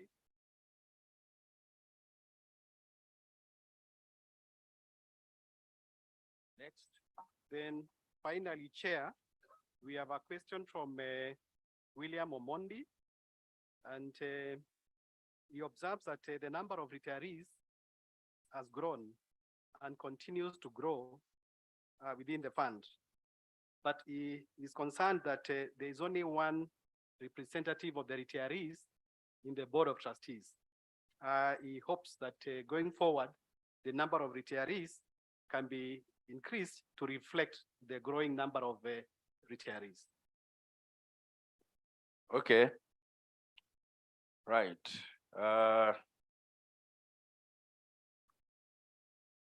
There is this issue of allowing people with disability to access their benefit at the age of 60, although the retirement age is 65. Thank you, Chair. So with the due respect to those persons with disability, you see the fact that you've extended 5 years you've been given an extra 5 years. Why can't you also just be patient? You access your benefits ukifika 16 ukweli. Ama namna gani? Yeah, so, and it is your money. So I think maybe we will see whether that is doable. But I think the fact that you are still in employment, you are drawing a salary just like other employees, then why do you want to rush to access your benefits? I don't know. It's not adding up. But I think for now, let's stick as it is. But we'll see whether that is possible. The other one asked by Mr. Omondi, I think this is a very good question that we will look at, but we are also guided by our election policy, how we distribute these positions, because if you look at the composition, we make sure that the employer makes sure that it is the senior managers whom they appoint. And the employer sponsors even has gone as far as now having directors of the board to be in the pension scheme. So what that means, we have directors of the board and we have senior managers, GMs, representing the sponsor. We went further and said also, and also as per the act, the members are supposed to have their trustees. And that's why there's a wisdom of having also the low cadre employees who are in the union are also represented. But we realized that the way it was, there was a cadre that was not represented at all, and that is the middle management. That was brought to us, and I think we passed it. That is why now currently we also have middle management in the board of trustees. There is also the very important constituency William Omondi has mentioned, the retirees, that has heavily been represented by our chairman, Sami, and we will continue doing that. So I think we will look at it as a board and see how, whether there is the merit in enhancing that representation, which I think we see there is merit. So we'll look at it as a board and agree on how to go about it. Thank you.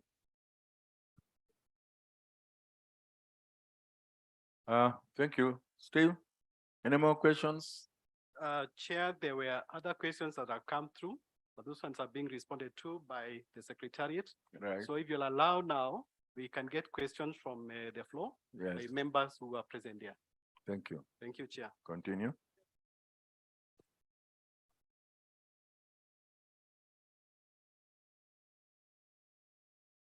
Good morning. Pengine kabla chairman hajaweza kuita nyinyi muweze kuuliza maswali zenu, nataka kujibu swali ya Victor. In law, in the tax, we are supposed, when you attain 65 years, you are not supposed to be paying tax. You're not even supposed to be paying VAT. The unfortunate thing is that I'm happy that the RBA guy is here. So Victor will be requesting that you become patient, because the wisdom why the people with a disability, and sometimes in some forums tunaita people with a determination, ni kwamba by the time we una retire at 65, you will not be taxed. Utapewa ile tunaita tax exemption kwa sababu tayari umeingia kwa ile bracket ya senior citizens. So haitakuwa ni jukumu, haitakuwa kutakuwa na urahisi wa kuweza kubadilisha sheria ili uweze kupata pension mapema. That is the wisdom behind it. Jambo lingine ni kuhusu post medical retirement. Post medical retirement inamaanisha kwamba wala ambao mko kazini mtaanza kuchangia mfuko huo. Je, wala wameretire tutafanya nini? Zaidi na kuingia na pension, kuweza kukuwa na mpango dhabiti ya kuweza kuhakikisha kwamba mko na medical, tungependa pia kuwahimiza muwe mkilipia the NHIF national cover, ile mnatakiwa kulipa shilingi 500 kila mwezi. Najua kuna mabadiliko ya kuweza kulipa shilingi 300, lakini tu hakikisheni kwamba kadi zenu zinafanya kazi. Pia tujue kwamba baada ya kustaafu, zile medical facilities ulikuwa unaenda hazitaweza kupatikana, si ndio? Na tafadhali tutakuwa tunaomba pia kama trustees wenu tuishi maisha kulingana na uwezo wetu. Usije ukatafuta kuishi kuendelea kukompea maisha ile ulikuwa nayo. Pension yako inaweza kuwa ulikuwa unapata mshahara 90,000. Sasa utapata pension yako ni 30,000, a third of what you used to get. Kwa sababu tuko na shida ya replacement ratio, na ndio sababu kila wakati tunawahimiza muweze kuongeza additional voluntary contribution. So hiyo ni agenda ambayo sisi wote lazima tuiangalie tukifikia upande wa medical. Tafadhalini muendelee kucontribute kwa ile national cover kila wakati mnapopata nafasi, alafu hii nyingine itakuwa ni ya ziada. Asanteni. Thank you, Chair. We have a roaming mic, so whoever wants to ask a question can get the mic from Amos Kimani. Shukran.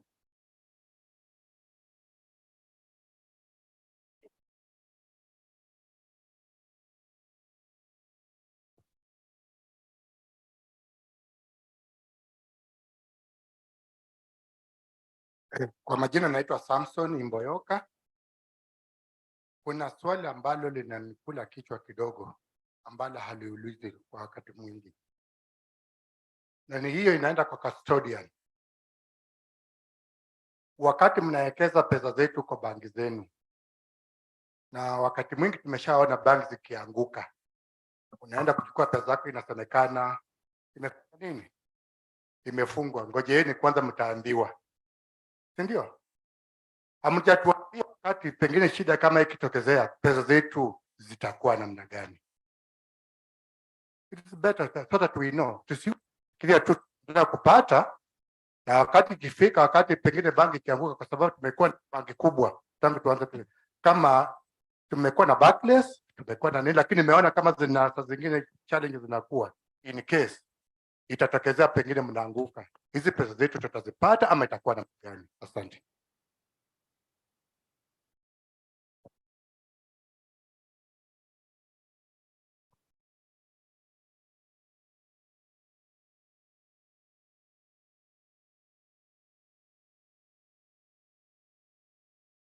Hamjambo.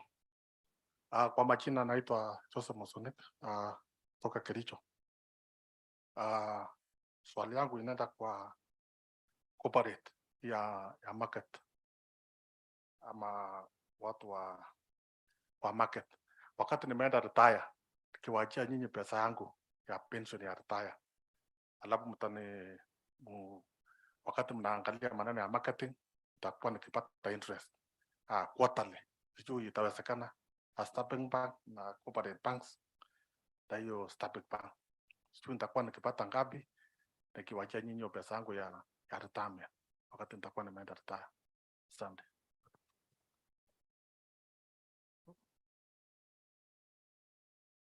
Steve, how many questions do you want? 3? We have 3 and then you answer them. Yeah.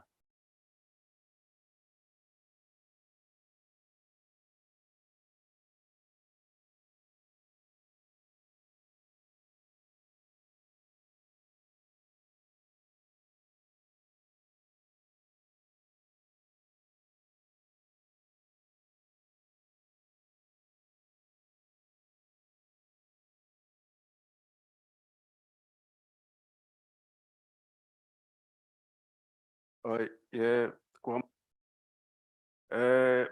My name is called John Nyambalo. I only have one question, but it is not a real question because during members' education, we talked about land at Karen, because the way we see, more retirees are coming, but the fund was closed. So during that meeting, we left that the current land should be sold and the money which is received should be invested so as to make you have the financial muscle. Because now economy is on the knees. But it is better that it is our collateral security which can help us, because it was the land which was bought, and now when it is valued, can assist our good managers to have that financial muscles. And that one will help because there is a danger coming. More retirees are coming, but funds are low. So we appreciate what the secretarial and our able chairman is doing. We have never missed our pensions, and our pension we get on time, and we are very pleased. And it is good to say thank you. You know, most of the people, they don't like say thank you. But me, I'm saying thank you because even the widows and the orphans, they go to school. So God will give you that word. So I was just saying now during AGM that you give you the mandate to sell that land. It is valuing almost 9-point-something billion. And that one can assist because we are getting nothing. The land is there, but the grass does not give any profit. So that is my word, but it is also good that we appreciate the good work you have been doing to us, and may God bless you. So on behalf of I'm saying, if I am brave to say that the status quo should remain, you keep on doing that good job, because now things are tough. But you know how you can go with us. So we give you the mandate, you carry on with the job. Thank you, Mzee. Hakuna election. Mimi ndio nimesema, mimi naitwa Nyambalo. Thank you. Thank you. Very good. Let those be attended to first, Steve, isn't it? Before we lose the site. Directed to Yes, it was a custodian. Nicholas, you want to answer that? Take this. Good morning, members. That is a very good question that you should not fear in the event the bank collapsed. In the unlikely event the bank collapsed, because your assets are protected. They are ring-fenced. Ukinunua shamba hapa Kakamega, if you want to protect it, how do you do it? What do? You fence. Sindio? Una fence? You fence it, but make sure every weekend unaenda hapo.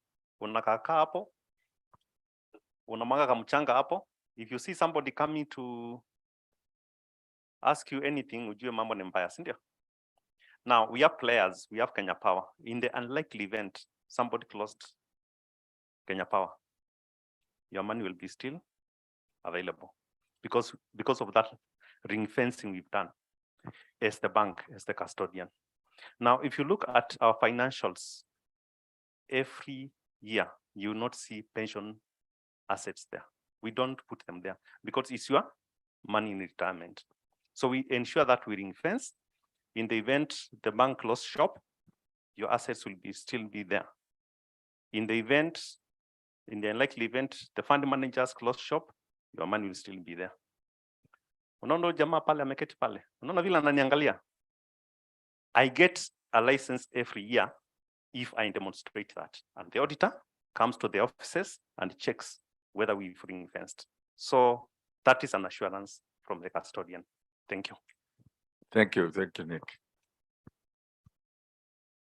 What was the second question? I didn't get it quite. Can you explain? There was something to do. Yeah, so the next question was by Joseph Mosonik, and it was about once you retire, whether then the institutions can be able to manage your retirement benefits. So Joseph, for the DB scheme, once you retire, then the law allows you to draw up to a third in lump sum.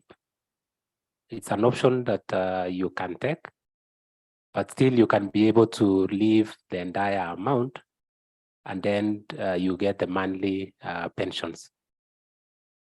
So once you get a third lump sums, and I think the wisdom behind that is there could be some urgent financial obligations that probably you would like to attend to, and that's why that window is provided.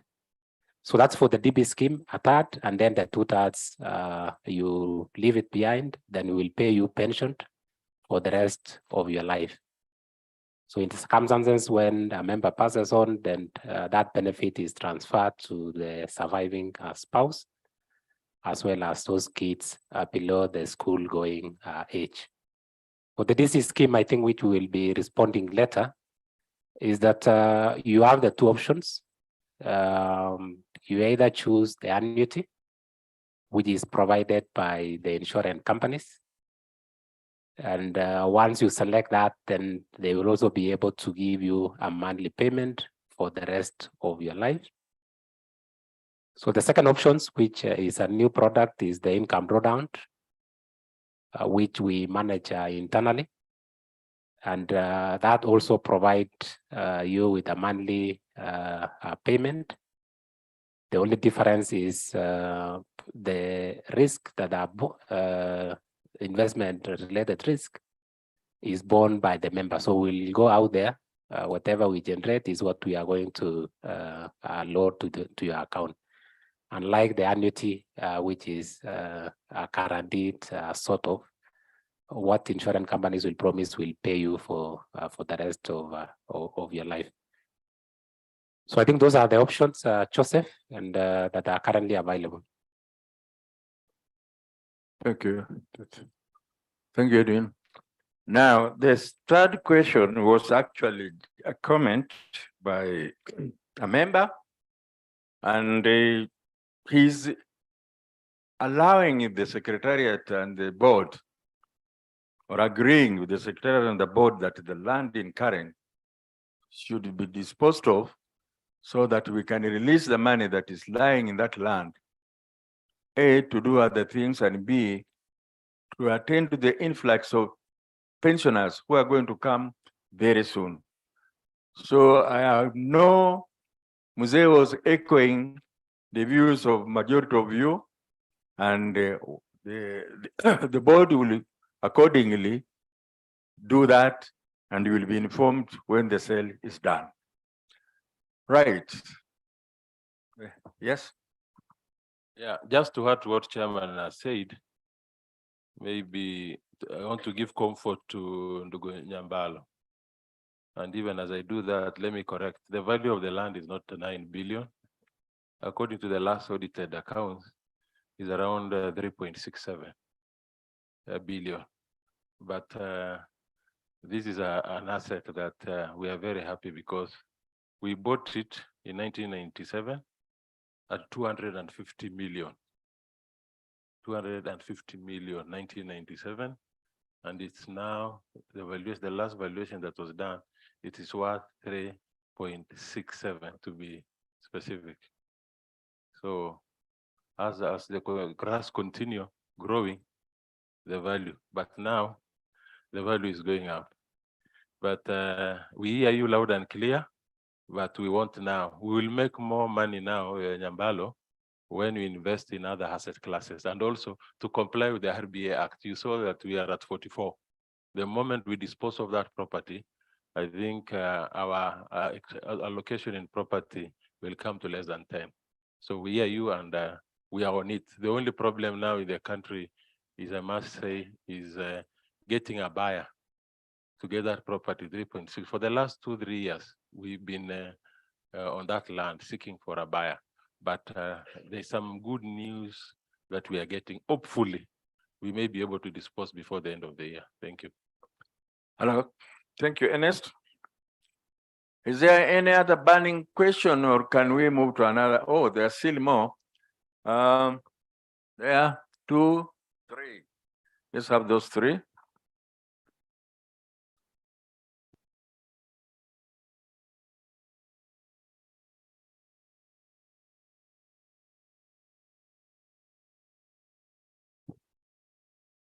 Amjambo tena. Mimi kwa majina naitwa Peter Kajara Mdaheri. Mimi nimekuwa nikifanya Mombasa, Mbaraki emergency. Mr. Responda ananifahamu vizuri sana pale, nashukuru kukuona. Mimi tumekuwa na semina Mombasa juzi. Lakini ajabu ya kwamba ni kusikitisha sana. Ilisemekana katika malipo yangu si kwa payroll. Mpaka nikashtuka sana. Nikashinda hii miaka yote 33 years. Nashukuru Mungu nimeitaya kwa amani, na Mungu alikuwa na lengo na kusudi nikalitaya. Nashukuru niko mzima. Zaidi ya yote, hata kama ilikuwa siku kwa pension, sikushtuka. Manake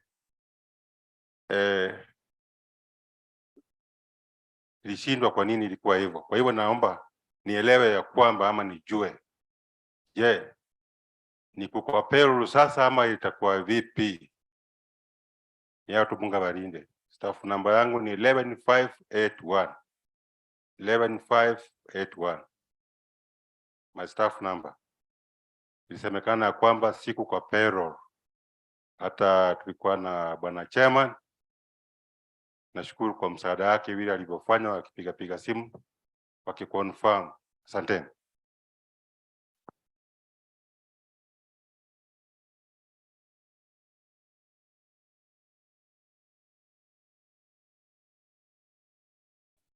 Distinguished guests, ladies and gentlemen, good morning. My name is Clinton Lisosa, a representative of one of your retirees, that is Mr. Paul Lisosa, who is very much sick, and he could not attend this meeting. So thank you for giving me this opportunity. Mzame Ntuma, and my question, his question through me, goes directly to the CEO, and if the CEO is not around, I think his representatives can look at the same. Mzee retired in 2003 on medical grounds. He has never been compensated since then. We have been following up on the matter since then up to now. We have been through various offices. We have been promised a lot. Up to now, Mzee is aging, and there is no single report from the company. Now that I think we have a new management, which is anti-corruption, I will kindly wish that you look at Mzee's matter, because as we talk, time is going. I'm saying this because I've been a burden of myself, taking care of that Mzee since 2003. Wakati ambapo niliwacha shule mpaka wa sasa. That is the only thing I'm doing in my life. Please kindly check on the same. Thank you very much, Mr. Odori. Thank you very much for the guest. Asanteni sana kunisikiza.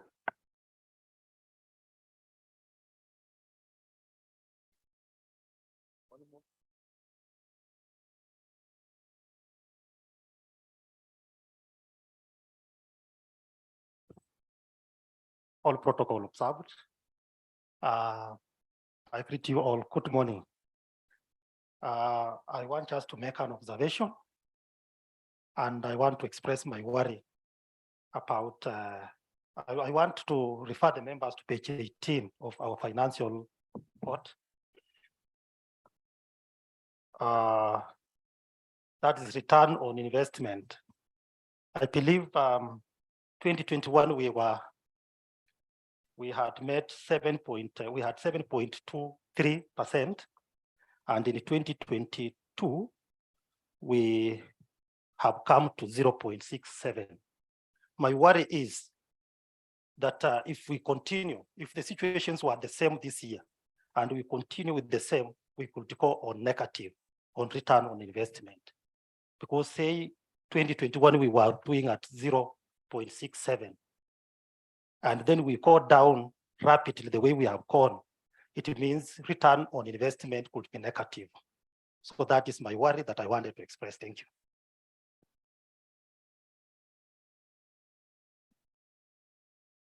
Okay, let us address those issues first before we take any other question. And the issue of payroll, not being in payroll, that one I give to CEO to find out why. And the second question, I'll ask the general manager, human resources. Cecilia, is she back? Okay, to answer that. Return on investment, I'll ask the CEO also to comment on that, please. Okay. Chairman, allow me to invite Steve Matuka to respond on the issue of missing payroll. Then I will address that. Thank you, Chair. Thank you, CEO. It's true that the member brought up the issue of pension when we were in just retired not long ago. And immediately the issue was resolved the same day. He was in this month's payroll and he's been paid with the arrears that had not received his pension. So the matter has been resolved. It was regrettable. It was a system error that had occurred. It has since been resolved. Thank you, Chair. Thank you, CEO.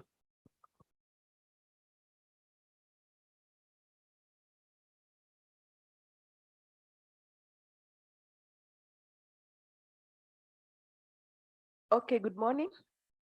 Okay, I'm going to respond to the question on the retirement on medical grounds. So maybe what you can do after this, please give me the staff number so that we are able to confirm the circumstances that Mzee retired and to be able to tell whether he was entitled to any compensation or not. So you give me the staff number. Once we go back to the office, I'll be able to assert the same. Thank you. And lastly, on the issue of the return, yes, I think the fund manager took us through the environment that persisted last year. So for information of members, there are three main asset classes that we've placed our deposits or our investment. And those are the same asset classes that are prescribed by the regulator. You had the fund manager talking about the role of foreign investors. So we saw last year the foreign investors leaving or departing our stock exchange. And that exchange operates on a supply and demand. So with high supply, then it affected the prices of most of the stocks, and not necessarily on any fundamental change on those stocks. It's just the market dynamics. And I think the assurance that we have from the fund managers is most of those foreign investors have since left. So we do not expect a significant shift as far as the movements in prices are concerned. Now, we saw also the issue of the other asset class is government securities. You had the fund manager talking about the interest rates. And I think the last slide he mentioned about some sense of stability, because what is required is after every or during the reporting period, you are supposed to evaluate and determine the valuations based on the prevailing market conditions. So when interest rate goes up, then you book evaluations. But I think the assurance or the predictions that the fund managers made was that we expect that stability in the interest rates. and therefore the effect from that reductions in valuation because of movement interest rates is not likely to be significant. And finally, on the issue of our properties, which is the other major asset class, I think Trustee Nadome had mentioned that we been trying to sell one of our key properties in current. And he mentioned also that there are positive indications that we are likely to dispose this property. And I do confirm that that is the position. So once that is conclusively finalized, then we should be able to reinvest the proceeds from that disposals and ensure that it's generating the return. So the rallying call from our end or from the trustees is to ensure that any asset class that we have, we continuously refine and ensure that they are generating as optimum returns as possible. Thank you, Edwin. And I would like to add that during my speech, I mentioned the effect of COVID and how it hit us. And not only us, the country. Most of us have never recovered from the effect of COVID. So, appreciating that we don't operate in a vacuum, we are also hit by the bad conditions that have hit quite a number of people.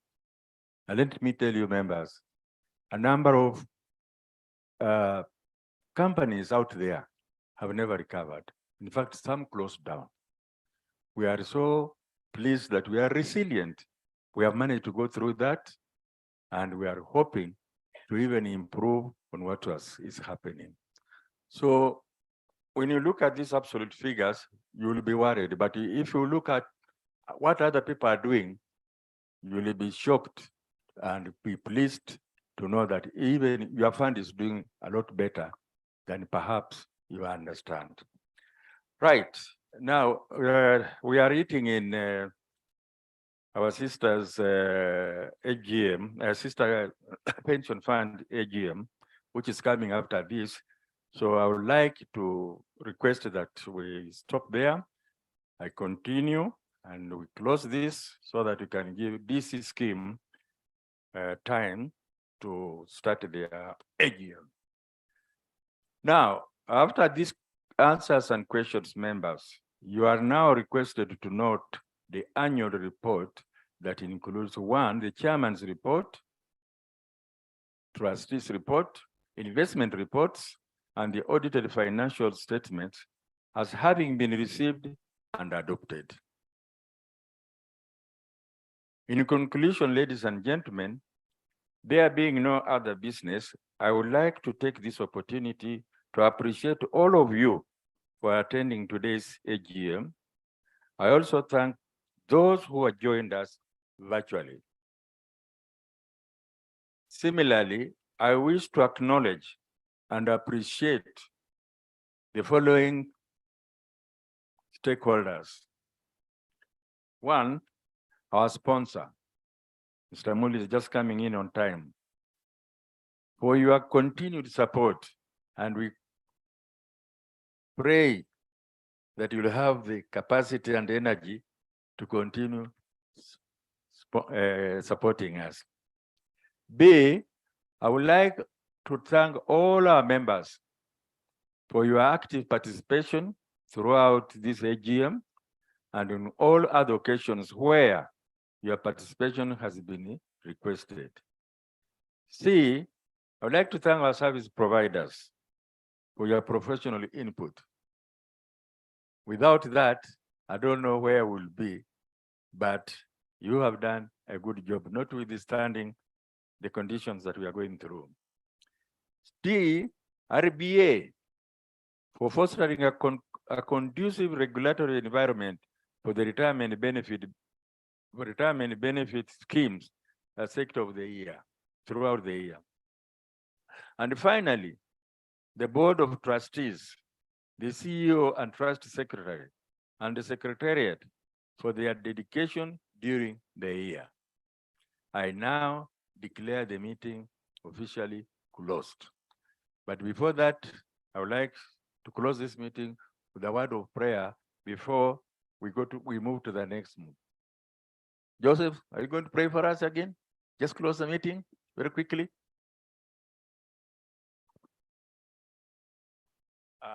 Mr. Chairman, appreciate the chairman and his team and the service providers and members who attended this AGM. Please, let's put our hands together for that. 1, 2, 3. Thank you. Thank you. Before we pray, just to make some clarification on how we are going to break out from this place. Our tea is served right where we took our tea in the morning. The trustees and our service providers, you will go to the holding area where you were in the morning. We'll take 15 minutes break, then we'll resume our next session. Are we together with that? Yes, when you go there, just behind, you'll find people with the secretariat with a uniform like mine. They will guide you on where you can also go for, where restrooms are. Let's pray. Heavenly Father, we want to be thankful for what you've done since we began this meeting in the morning. We've not experienced any incident, and Lord, this shows that you are in our midst when we started this meeting. How we thank you for the trustees, for the commitment they have made, for the work they have done, and for the knowledge that they have given our people during this meeting. We also thank you for the sponsor. They've been with us for 50 years plus, oh Lord. And Lord, may you sustain it, sustain Kenya Power and their employees, oh Father. For our members, oh Father, who attended this meeting, for those who will be traveling immediately after this, I pray for journey mercies. May you continue to be with us until the next session. For this is our prayer in Jesus' name. Amen. Now, before you leave, members of the DB's AGM has ended, but I ask you to come back and hear what your sister scheme is doing if you have the time. But if you don't, your AGM has ended there. Those are the ones who are DB peke yake. Lakini najua wengine tuko DB na DC. So if you are just DB, please come back and hear what the DC is doing. Asanteni sana, muende mnywe chai. Just to be more precise, let us meet at exactly 5 minutes to 11. We'll start off to 12, 5 minutes to 12. Kama utakuwa umekunywa chai yako, tafadhali beba kuja hapa, ukunywe uendelee. By 5 to we are starting off. Sawa. Thank you.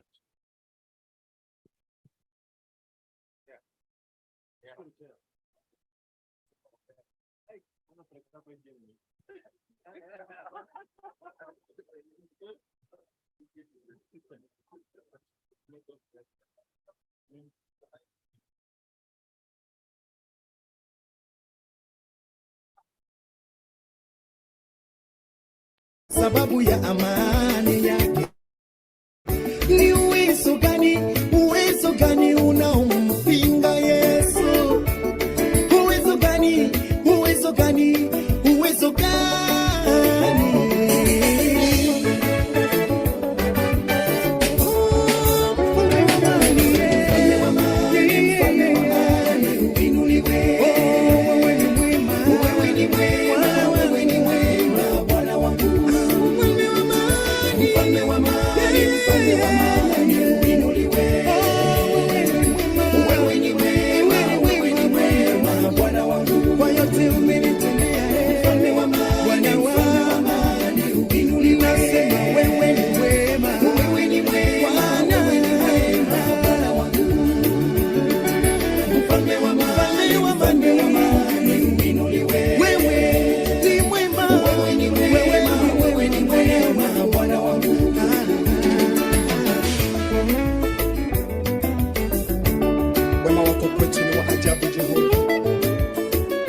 Matendo yako yashangaza dunia. Haleluya.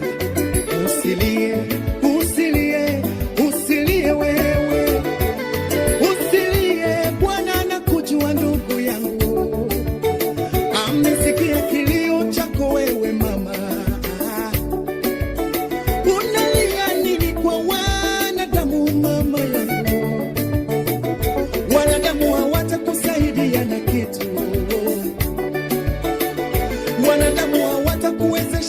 kitu chochote wewe.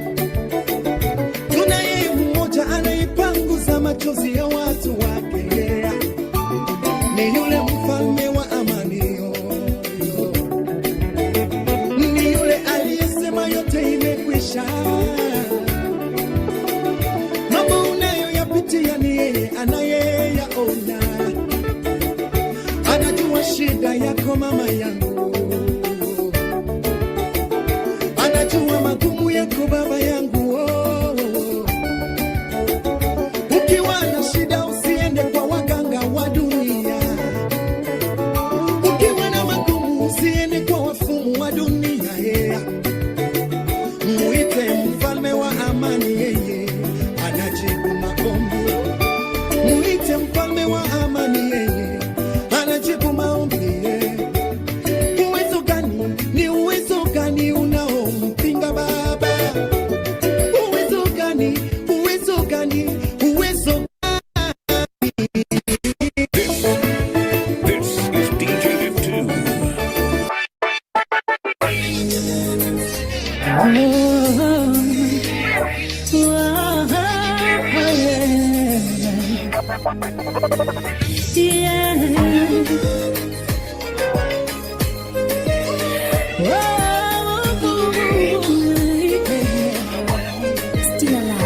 Mienendo yangu na tabia zangu zikupendeze, kuvaa kwangu na kunena kwangu kukupendeze. Mienendo yangu na tabia zangu zikupendeze, kuvaa kwangu na kunena kwangu. Naomba nifanane nawe Yesu, niwe jinsi upendavyo. Nifanane nawe Yesu, niwe jinsi upendavyo. Niguze, nifinyange, unibebe, niunde, nitengeneze, niwe kama wewe, nikupendeze, nikupendeze, nikupendeze,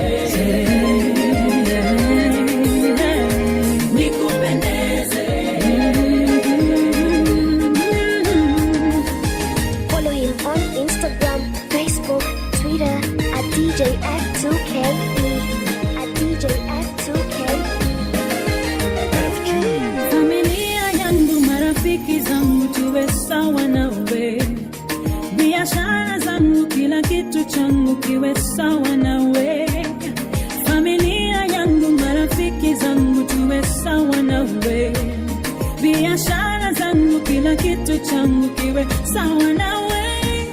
Niguze, nifinyange, unibebe, niunde, nitengeneze, niwe kama wewe.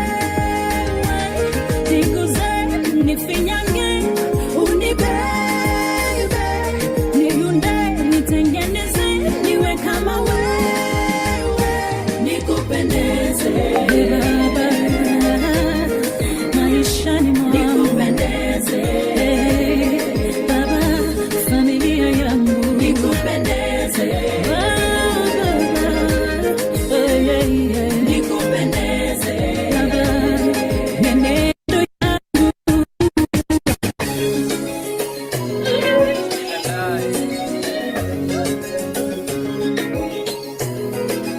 DJ F2. From the first day I met you, sijawahi lala njaa, umenishughulikia. From the first day I met you, sijalala na kiu, umekuwa maji ya uzima. From the first day I met you, sijapigwa na baridi, blanketi umenipa. First day I met you, umenipenda na mambo yangu mengi. Ulinipenda kwanza kabla nikujue, ulinipenda kwanza kabla nikupende, nilipokujua hapo nikatambua, milele nitakuinua, pendo la kishua nami naamua nitakupenda pia. It's just a way to show how much I love you. Njia ya kusema jinsi mimi ninavyokupenda. It is just a way to show how much I love you. Njia ya kusema jinsi mimi ninavyokupenda. Adui wewe, umekuwa kizuizi maishani. Adui wewe, wataka nikose mimi taji ya uzima. Adui wewe, ulishindwa miaka iliyopita. Kalvari aliposema yamekwisha. Eloi, Eloi, lama sabakithani. Mawe walitupa, mate kukutemea. Pia mkuki ubavuni, maji yakamwagika. Damu ulivuja ili nipate uzima. Uzima. It is just a way to show how much I love you.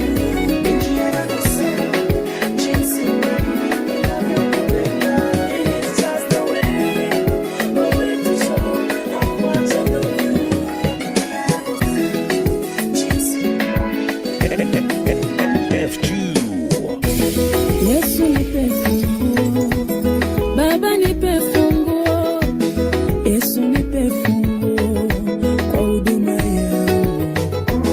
Yesu nipe funguo, Baba nipe funguo, naomba nipe funguo kwa maisha yangu. Nipe funguo Baba, nipe funguo naomba funguo. Naamka asubuhi, naenda tafuta riziki. Naondoka, naenda tafuta riziki ili niwalishe ndugu na jamaa zangu. Nikifika milango imefungwa, nikifika milango imefungwa. Oh, naomba funguo. DJ F2. Yesu, nipe funguo. Nadia. Hoya, hoya, hoya. Hoya, hoya, hoya. Hoya, hoya, hoya. Nilichopata nikiomba walisema kitakwisha. Nikitoa shukurani hadharani wakasema najigamba. Hao binadamu walinipa wiki, sasa imepita miaka bado wanasubiri. Kazi ya Mungu haina makosa. Ingekuwa binadamu wanatoa ningekosa. Sio juju, ni maombi, ni maombi. Si kelele, ni maombi, ni maombi. Sio juju, ni maombi, ni maombi. Si kelele, ni maombi, ni maombi. Hoya, hoya, hoya. Hoya, hoya, hoya. Hoya, hoya, hoya. Na mikono nitainua, magoti nipige, nimweleze jinsi alivyotenda katika maisha yangu. Kazi ya Mungu haina makosa. Ingekuwa binadamu wanatoa ningekosa. Kazi ya Mungu kweli haina makosa. Ingekuwa binadamu wanatoa ningekosa. Sio juju, ni maombi, ni maombi. Si kelele, ni maombi, ni maombi. Sio juju, ni maombi, ni maombi. Si kelele, ni maombi, ni maombi. Maneno ya wanadamu yalinilenga kama mishale, ila Mungu hawezi kubali uanguke. Alichoanzisha leo lazima atakamilisha. Kazi ya Mungu haina makosa. Ingekuwa binadamu wanatoa ningekosa. Kazi ya Mungu kweli haina makosa. Ingekuwa binadamu wanatoa ningekosa. Sio juju, ni maombi, ni maombi, si kelele, ni maombi, ni maombi, sio juju, ni maombi, ni maombi, si kelele, ni maombi, ni maombi, si uchawi, ni maombi, oh si ulevi, ni maombi, si kwa nguvu zangu mie, ni maombi, si kanadi ya katambi, ni maombi, oh ni maombi, oh ni maombi, F2.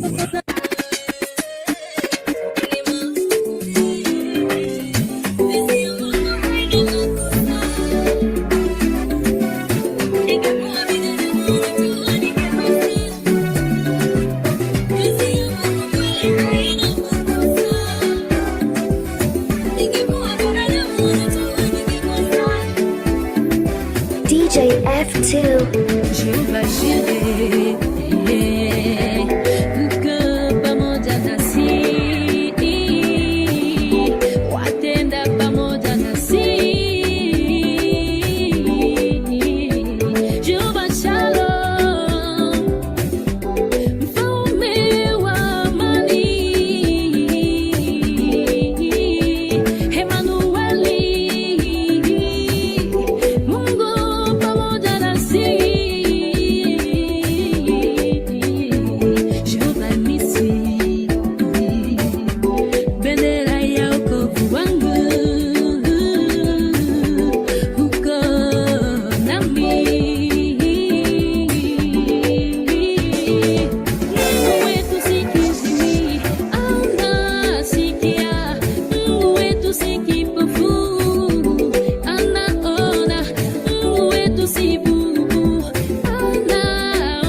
F2.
Ninayo hamu kurudi nyumbani kwetu ambapo hatutatengana.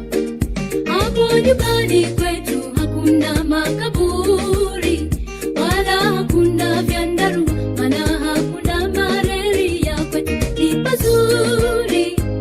Ni pazuri na kuapia, najua nawe ndugu yangu unayo hamu kufika huko. Kwetu pazuri nimeshapakumbuka, ninayo hamu kuishi na Mwokozi wangu kwa amani na furaha tena ya ajabu. Sipati picha kwa watachofika kwetu mbinguni. Kwetu pazuri nimeshapakumbuka, ninayo hamu kuishi na Mwokozi wangu kwa amani na furaha tena ya ajabu. Sipati picha kwa watachofika kwetu mbinguni. Hii dunia imejaa shida, kama hujui nenda hospitali kaone. Lakini kwetu hakuna fani ya tabibu, watakatifu watachuma majani ya mti wa uzima, wawe na afya hawataugua magonjwa, tabu tutasiacha zote hapa duniani. Kwetu pazuri nimeshapa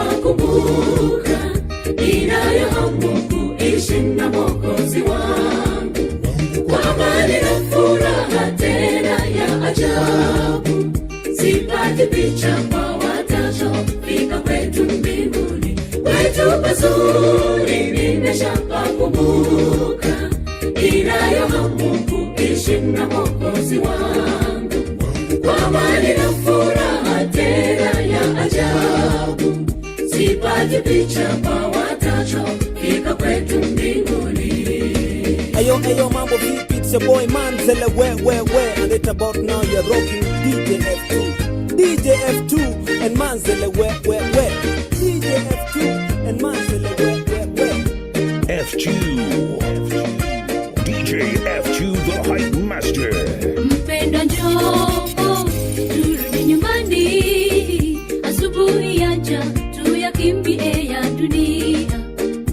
Atakayekosa hapo kweli ni hasara. Haya matatizo ni mitego ya shetani, ili tushinde kufika nyumbani kwetu pazuri.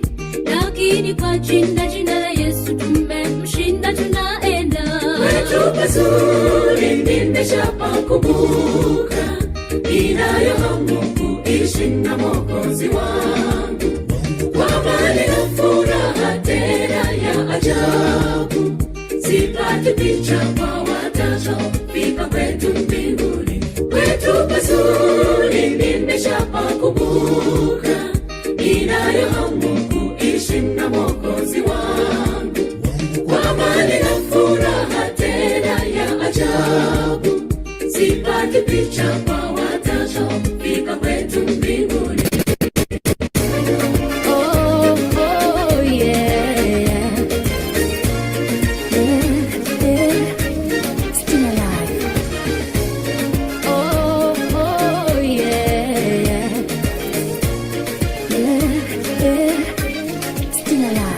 Ingelikuwa Mungu anauliza mwanadamu jinsi ya kumtendea mwanadamu, basi mimi nisingekuwa jinsi nilivyo, hata tena nisingekuwa mahali nilipo. Ungeambiwa sifai, wangekukanya vikali, ungekumbushwa dhambi zangu za kale. Baba yoyo, unabariki unayependa, unabariki unavyopenda. Mimi nahitaji ndio yako Yesu tu, nahitaji ndio yako Yesu tu, ninataka ndio yako Yesu tu, Yesu ndio yako, ndio itanisimamisha, ndio yako itanifungulia milango. Hakuna sikio lenye funiko jamani, wala sijaona jicho lenye pazia. Adui zako wangelikuwa na uwezo, wangefumba macho, wangefunika masikio, wasikuone ukiwa juu, wasisikie umebarikiwa.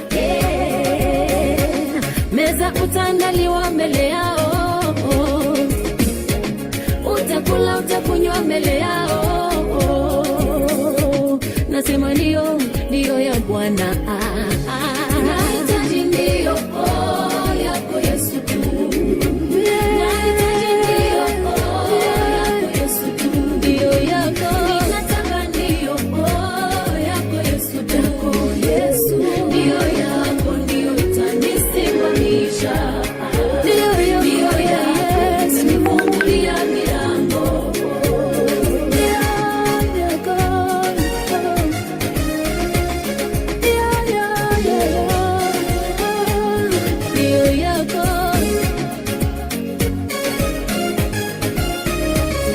Yesu, usiposema ndio, mali yangu akili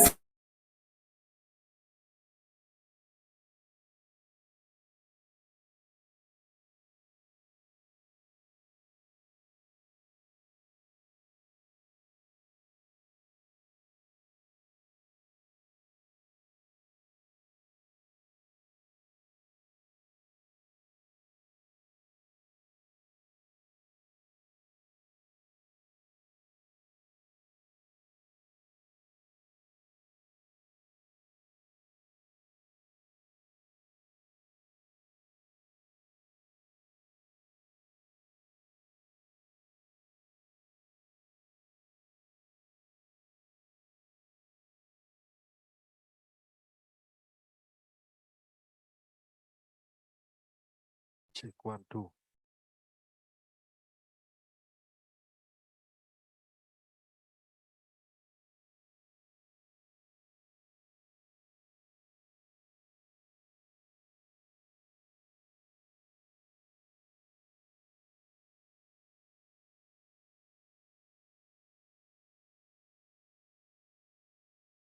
Good afternoon, everyone. Now, members of the DC scheme, we are requesting you, the technical team, please. The mics are not.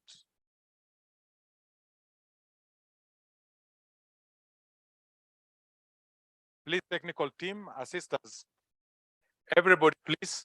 Those who are still outside, we are starting our meeting. Come in front. And if you are not a member of the DB scheme and you want to follow the proceedings here, please come in front too. Chairman.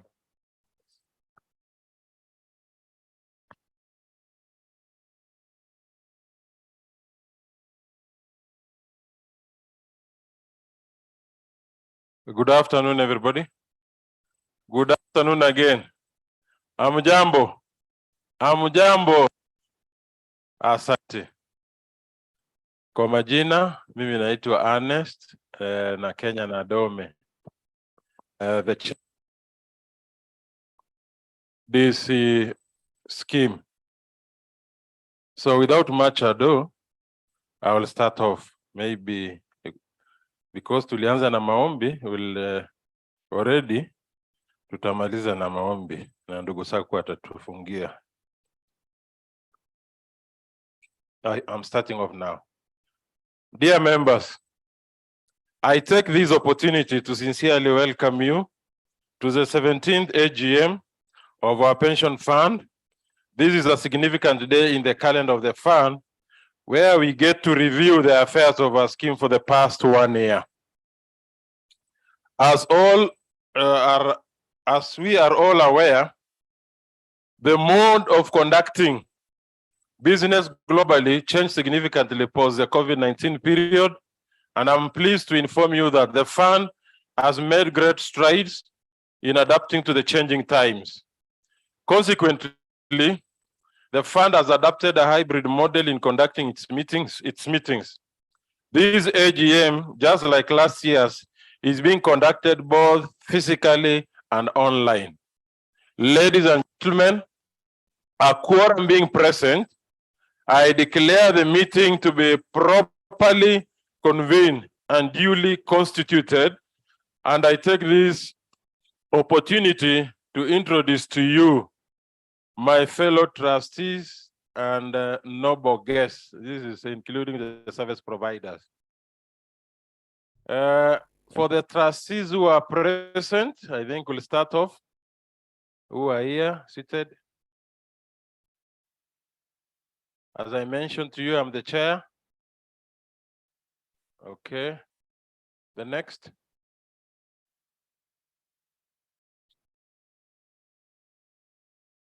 Yeah.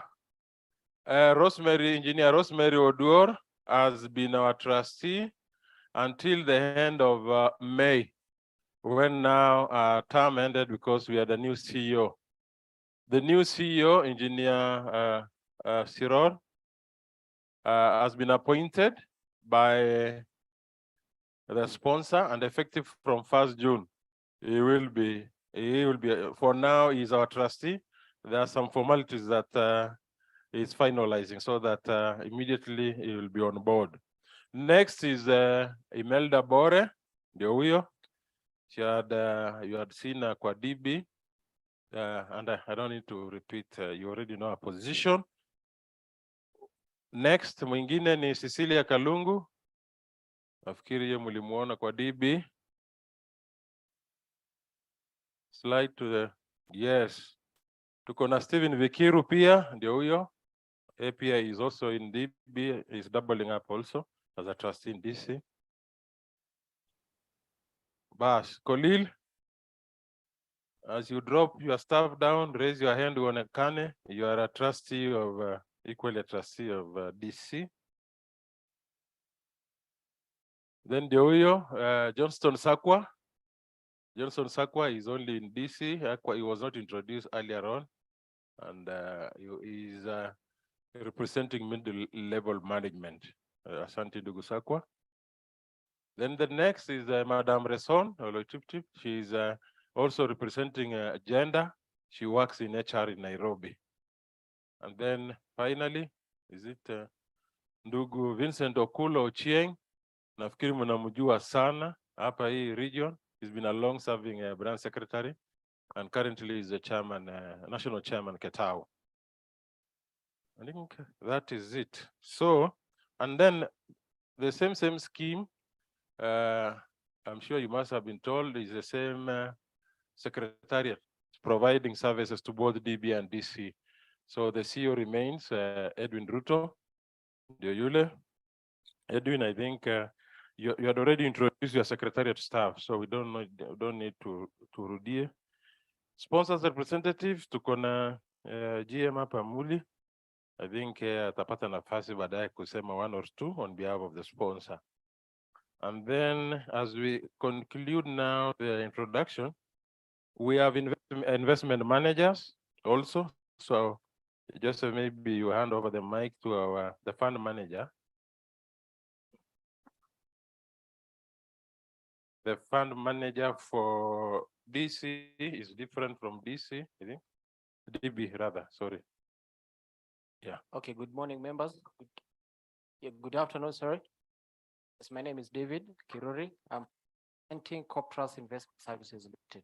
This one interview of fund managers. Good, the next one.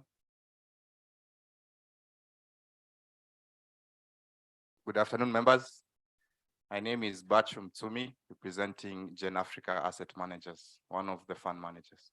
Thank you. Thank you. And that marks, no, sorry. Yeah, we have other service providers. It's the same, eh? Deloitte and Touch. John, just raise your hand again. And then the retirement of the benefit authority remains one, the same, Ndugu Mugambi. So, and that marks the end of the introduction. So I'll go to my custodian. Oh, custodian, sorry. Is it? Yeah, custodian. Oh, Liz. Good afternoon, members. Good afternoon. I'm Elizabeth Mwazihe, representing KCB, one of the custodians to the scheme. And Nicholas Musyoki again, Stanbic Bank. Thanks. Thank you, Nicholas and Liz. So with that now, members, allow me to call the TS, the Trust Secretary, to read notice convening this particular meeting.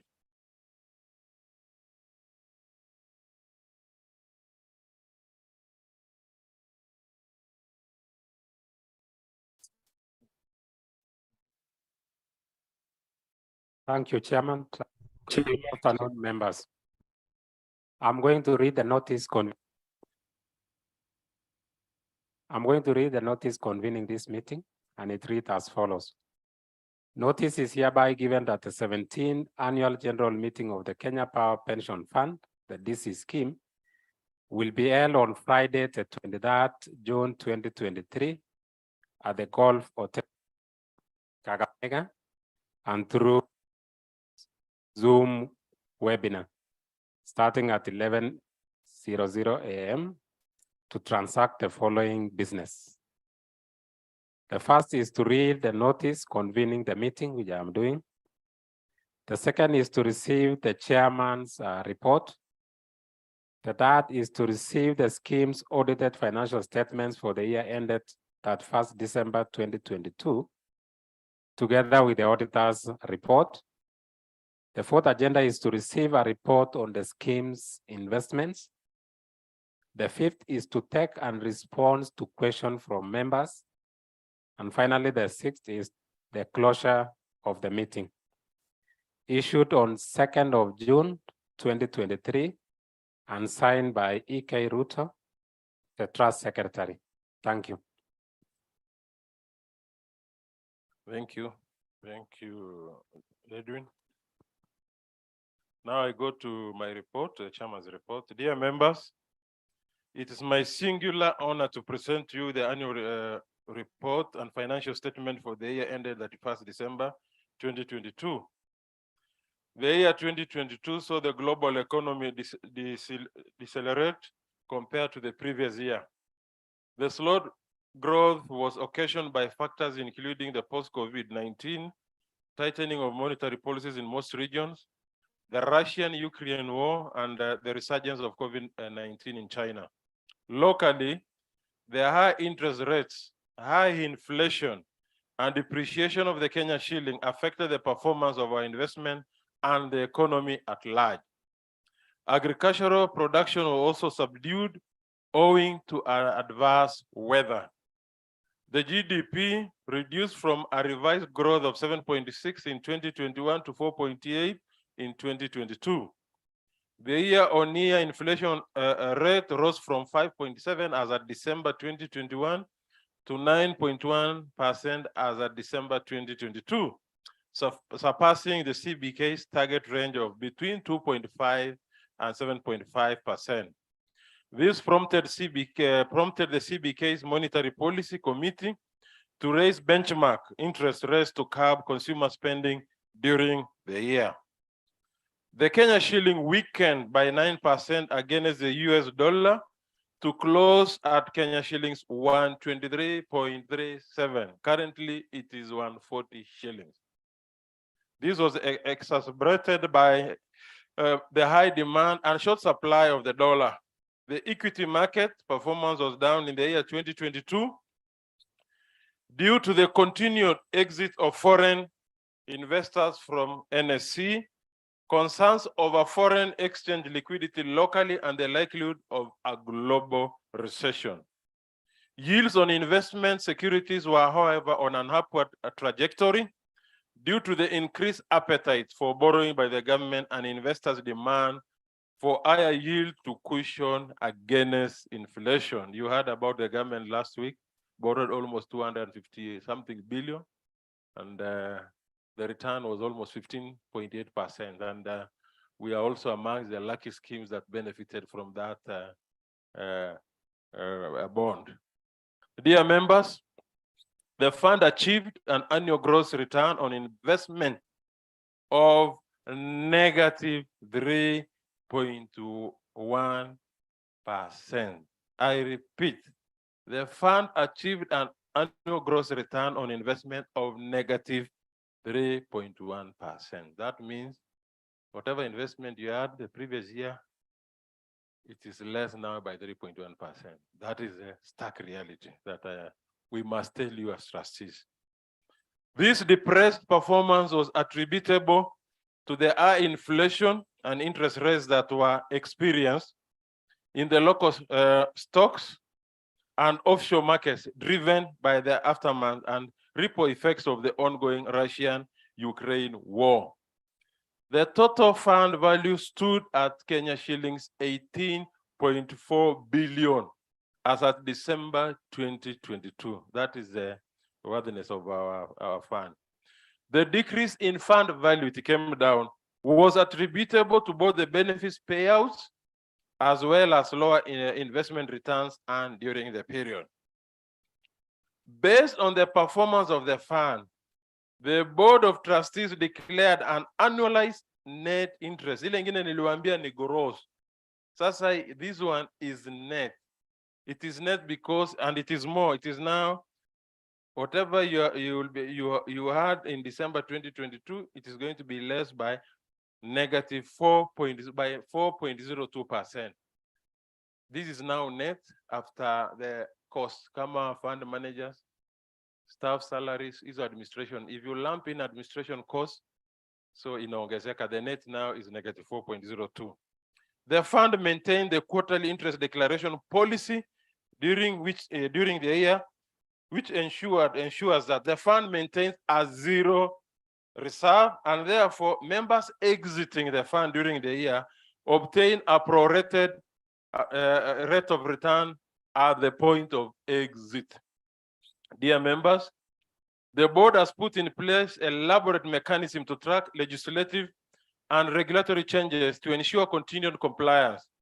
The legislative changes that occurred in the year include the following, and this was, I'll just have to repeat, it was this was done during the DB AGM.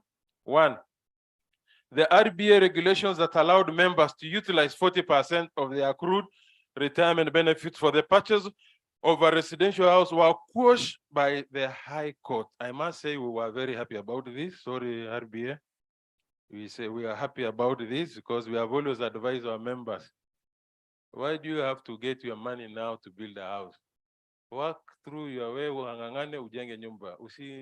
There is no need of you trying to encroach your benefits. Si ni ukweli? Ngangana jenga lakini mambo ya 40%, sisi pia tuko tunataka. So tulifurahi sana wakati ruling ilikuja. Effectively, access to a portion of retirement benefits for the purchase of a residential house is now prohibited. Number 2, implementation of the data protection regulations commenced in the February 2022. The regulations aim to protect the privacy of members' information. The fund undertakes member sensitization on these regulations during member education sessions. You are urged to take keen interest in these matters to enable you understand your rights and obligations under the law. And maybe kabla niendelee, because we have had issues. We train you and we get a patron attendance. Watu wachache sana. Let's maybe retirees wainua mkono tuwaone ni wangapi hapa. Asanteni. Tuwapigie makofi. In service employees, wainua mkono. Wow, that's equally. That is impressive. Tuwapigie makofi. That is very good. Ladies and gentlemen, wacha niendelee. The board is responsible for the long-term sustainability of the fund. The year 2022 marked the second year of our fund's 2021-2025 strategic plan implementation period. The focus was on 6 key pillars, namely leadership and governance, strategic investments, members-driven fund, human capital capacity, operational excellence, and ICT and innovation. Strategic objectives have been developed along these pillars, and the board has put in place a comprehensive framework for their execution.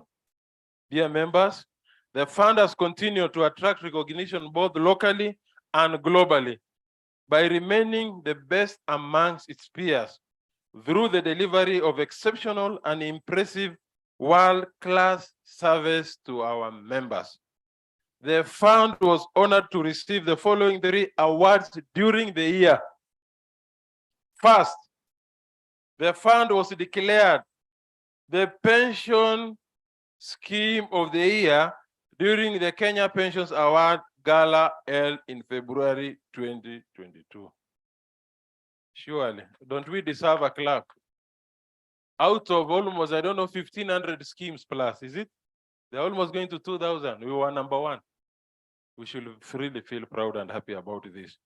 The Kenya Pensions Award is an annual event that celebrates excellence, professionalism, and dedication of organizations and individuals within the Kenyan pension space. The awards are organized by the Kenya Pensions Awards in liaison with the Association of Pension Trustees and Administrators of Kenya, APTAC, and attract several participants nationwide. Secondly, the fund was feted as the winner in the pension category of the year 2022 edition of the Excellence in Financial Reporting Award. Again, don't we deserve a clap? I think we deserve. The award seeks to promote unified reporting through enhancing accountability, transparency, and integrity in compliance with appropriate financial reporting structures and other disclosures on governance, social, and environmental reporting. The annual FIRE Award competition is organized by ISPAC, Public Sector Accounting Standard Board, Capital Markets Authority, Nairobi Security Exchange, and the Retirement Benefit Authority. Wakiwa participated. They are the ones who organized and they were the winners. Thirdly, the fund emerged the first runner-up in the pension category of the 2022 Champions Governance Award, COG Award, Makofi tafadhali tena. Hiyo tulikuwa runners up. Next year tutahakikisha we are not number 2. Hiyo ni governance award. The COG award is an annual award organized by the Institutes of Certified Secretaries with the aim of promoting good corporate governance practices amongst individuals, companies, and public entities in Kenya. These awards are a clear demonstration of our excellence in core aspects of the fund's operations. Ladies and gentlemen, despite the volatile environment that the fund is operating in, the Board of Trustees is focused on the portfolio strategy and long-term goals of the fund. The board will work with the Secretariat and key stakeholders to achieve the goals and objectives of the fund as outlined in the 2021-2025 strategic plan. I have no doubt that the fund will traverse this in the coming years with the same resoluteness and dedication to ensure that members' benefits are well preserved from capital erosion. In line with our mission of providing healthcare support to our members, the board will be establishing the pre-funded post-retirement fund, which will enable in-service members to save for their post-retirement medical expenses while you are still in employment. Ladies and gentlemen, in the interest of time, I have only provided highlights of the fund's governance, strategy, risks, opportunities, operations, and performance during the year 2022. I am pleased to inform you that the Board of Trustees has compiled a comprehensive report, that is the annual report and financial statements, that gives a clear view of these matters. I kindly urge you all to appraise yourselves with the contents of this report. In closing, I wish to acknowledge and express my gratitude to all members and all other stakeholders for your unfailing support throughout the year. I would also like to thank my fellow trustees, as well as the trust secretary and his team for their sustained effort in ensuring the growth of the fund. God bless you all. Thank you. Members, as proceed the routine, I will now like to take this opportunity to report on 2 of the minimum agenda items as required by the law for an AGM like this one of ours. 1, we are supposed to report on any changes to the benefits and contribution structure. Members, I wish to report that there have been no changes to the benefits and contribution structure of the scheme. Number 2, we are also supposed to report on the remuneration of trustees. Allowance ile trustees wanapata. And ladies and gentlemen, during the year under the review, Board of Trustees had the following meetings. And there was no change at all on the allowances and other remunerations. Full board meetings, we had 7 of them. Risk and Audit Committee tulikuwa na 5. Strategy, Finance and Investment Committee 6. Governance, HR and Compensation Committee 6. PIC, that is Project Implementation Committee 6. I wish to report that there were no changes in the remuneration levels of trustees during the year. The total trustees sitting allowance for the year was Kenya shillings 12.57 million. It is recommended that the existing remuneration levels be maintained in the subsequent period. That is the coming year, and this particular from immediately after the AGM, I think it's this year. So there are no changes anyway.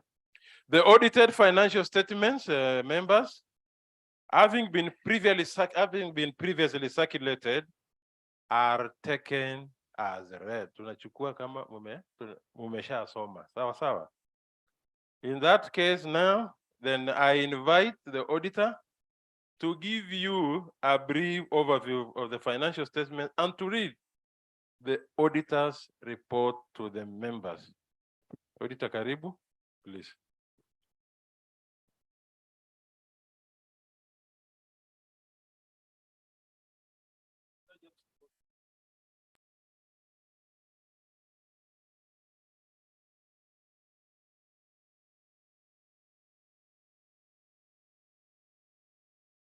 Thank you, Chair. As informed, John Muhalia, auditor from Deloitte and Touch LLP. I'll read you to page 76 of the annual report for Kenya Power Pension Fund Defined Contribution Scheme. This is the statement of changes in net assets available for benefits. The total contributions increased from shillings 1.6 billion in 2021 to shillings 1.8 billion in 2022. The benefits payable, that is the payouts during the year, increased from shillings 1.4 billion in 2021 to shillings 2 billion in 2022. The investment income from your investment decreased. In 2022, the net investment return was negative 462 million compared to shillings 1.9 billion in 2021. And that resulted in a total decrease in net assets for the year by negative 989 million from shillings 1.9 billion in 2021. If you go to page 77, that's the statement of net assets available for benefits. Your total assets, which is the fund balance of the scheme, decreased from shillings 19.7 billion in 2021 to shillings 18.7 billion in 2022. And that is basically arising from the net decrease from the total contributions and the negative returns on investments. Our audit report opinion is on page 74, and I'll read. We have audited the accompanying financial statements of the Kenya Power and Lighting Company Staff Retirement Benefit Scheme Defined Contribution set out on pages 76 to 120, which comprise a statement of net assets available for benefits as at 31st December 2022, and a statement of changes in net assets available for benefits, statement of changes in members' funds, statement of cash flows for the year then ended, and notes to the financial statements, including summary of significant accounting policies. In our opinion, the financial statements give a true and fair view of the scheme's net assets available for benefits as at 31st December 2022, and of the changes in net assets available for benefits and of its cash flows for the year then ended in accordance with international financial reporting standards and the requirement of the Kenyan Retirement Benefits Act. Basis for opinion: we conducted our audit in accordance with international standards on auditing. Our responsibilities under those standards are further described in the auditor's responsibilities for the audit of the financial statements section of our report. We are independent of the scheme in accordance with the International Code of Ethics for Professional Accountants, together with ethical standards that are relevant in our audit of the financial statements in Kenya, and we have fulfilled our other ethical responsibilities in accordance with the ISBA code. We believe that the audit evidence we have obtained is sufficient and appropriate to provide a basis of our opinion. And that's our report. So I'll hand it back to the chair.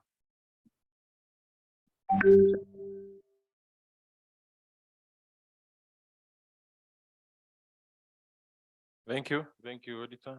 Now is the turn of the investment managers to give a brief overview. Maybe you need to delve further into why negative return so that they can understand.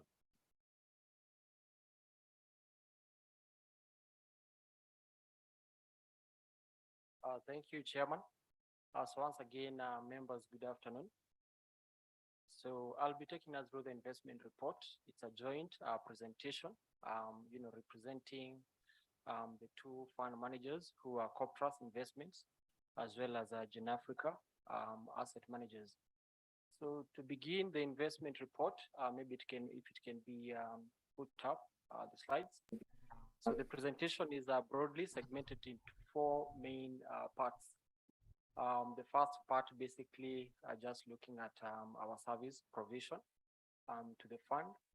Then number two, just trying to look at the operating environment, which we had in the year 2022. And I believe from the audited accounts, as well as from the chairman's speech, you can tell that it was a difficult environment. Therefore, I'll be going through that just for us to appreciate, the circumstances under which we are carrying out the investments. Number three, asset allocation, just to look at some statistics of the fund. Then lastly, try to look at the outlook and the strategy as we move forward. So the next slide in terms of our role to your scheme. So this was ably, tackled in the morning for those of us who were there during the DB fund. And I want to begin by emphasizing on the last, role which I've, highlighted there. In that we, as your fund managers, we are duly registered by the Retirement Benefits Authority, as well as the Capital Markets Authority. So this is basically to make sure that all investments that we undertake are in line with the guidelines stipulated by the law. And indeed, from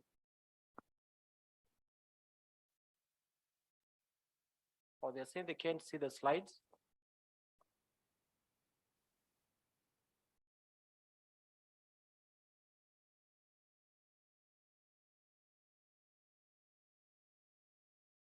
Okay, maybe I can just be continuing as they're trying to sort it out. So in terms of regulation, we actually are registered by Retirement Benefits Authority. So this is quite key to make sure that whatever investments that we undertake are indeed above board and in line with the stipulated guidelines. So the scheme has an investment policy statement, which is basically a document which adheres to the rules and guidelines from the Retirement Benefits Authority and gives us a roadmap in terms of where to invest. So indeed, with this document, we are ably guided so that when you go to the market, the stocks market, the bond market, we know when it comes to stocks, this is the stocks that we pick. When it comes to government bonds, exactly where do we invest in?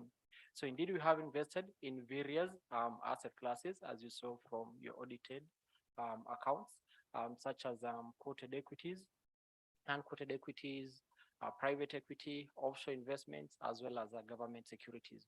And indeed, in the course of my presentation, I'll actually delve deeper just for us to get to understand which areas, worked for us last year and which areas really, did we experience some challenges. The other functions, just to advise the trustees in terms of, how to go about when it comes to investments. Lastly, and very importantly, is a reporting function.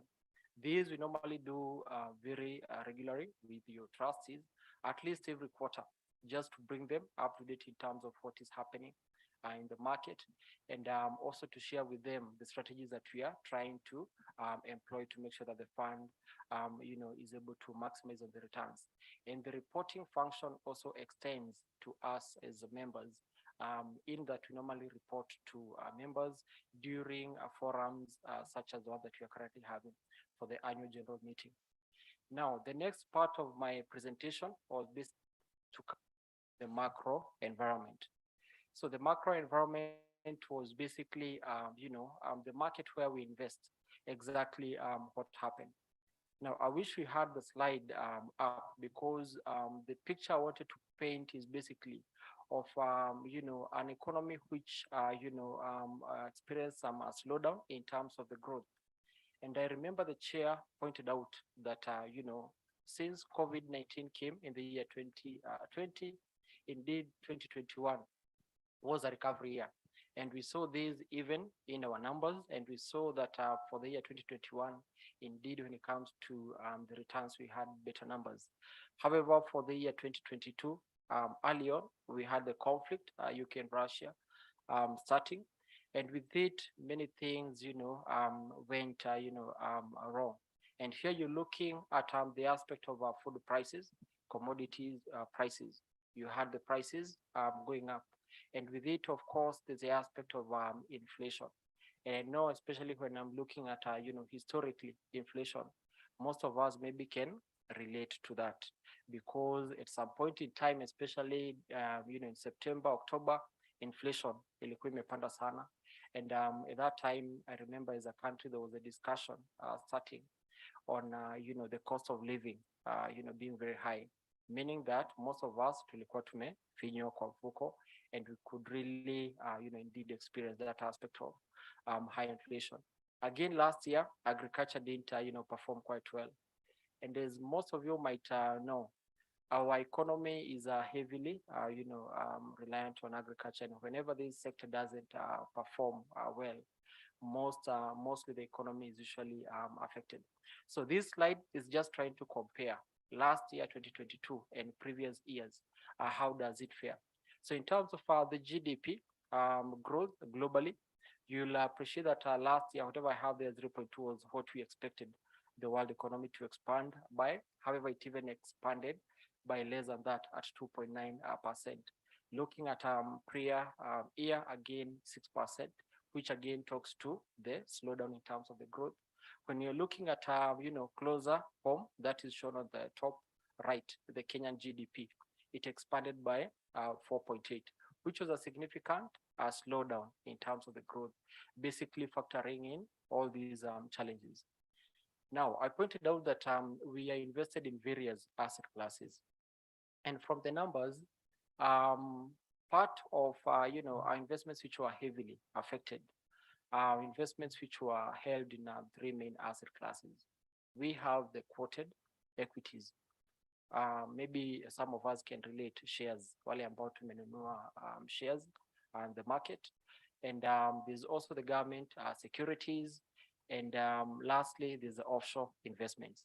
So looking at the previous slide, if you can just maybe go back for me to elaborate something. The stock market last year performed quite poorly. However, this is not a local phenomenon. On the left, I'm showing the performance of global investments in terms of offshore investments. And you can see that historically, or looking back some few years, performance was indeed quite good.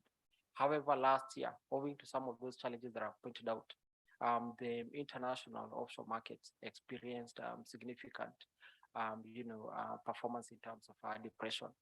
Closer home, again, is shown in the middle, on the right, on that slide. You can see for the local quoted equities, the market equally performed quite, poorly.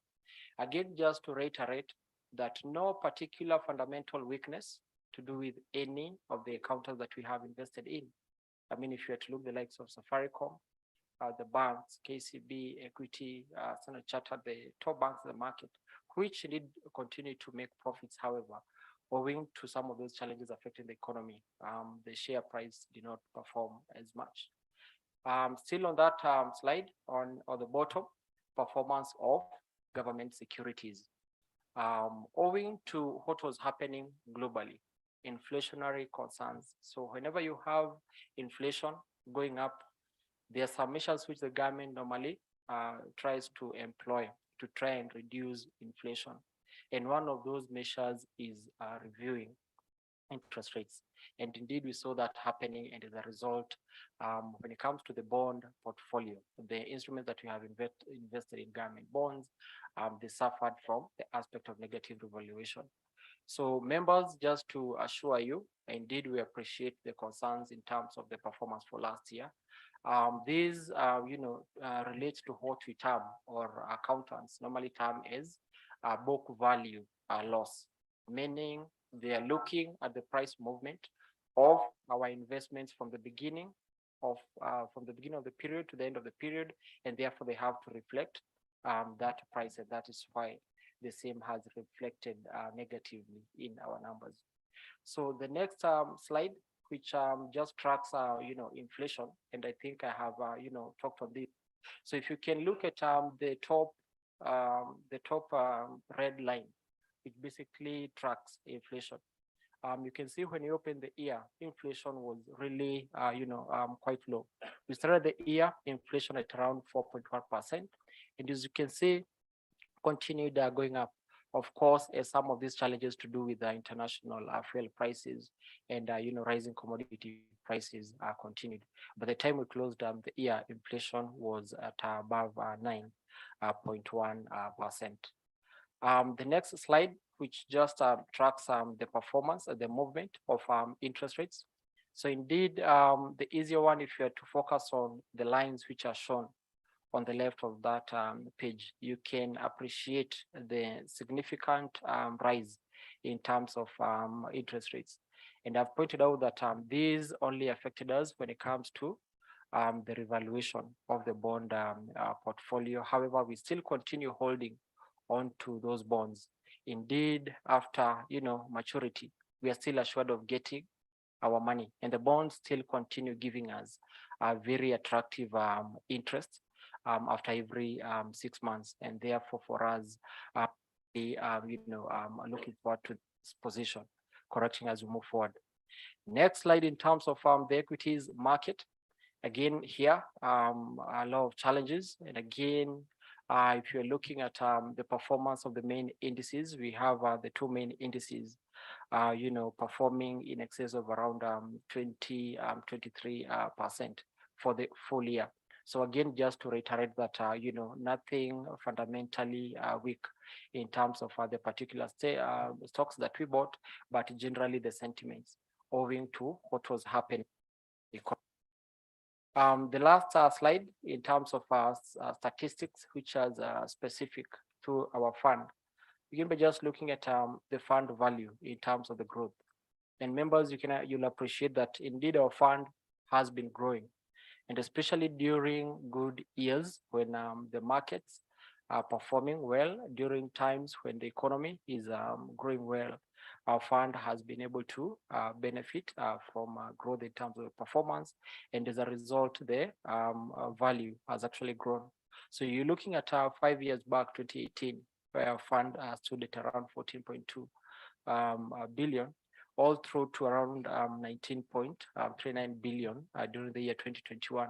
Of course, courtesy of the contributions, which again have come in quite strongly to complement the investment income, and also very solid investment income during those better periods.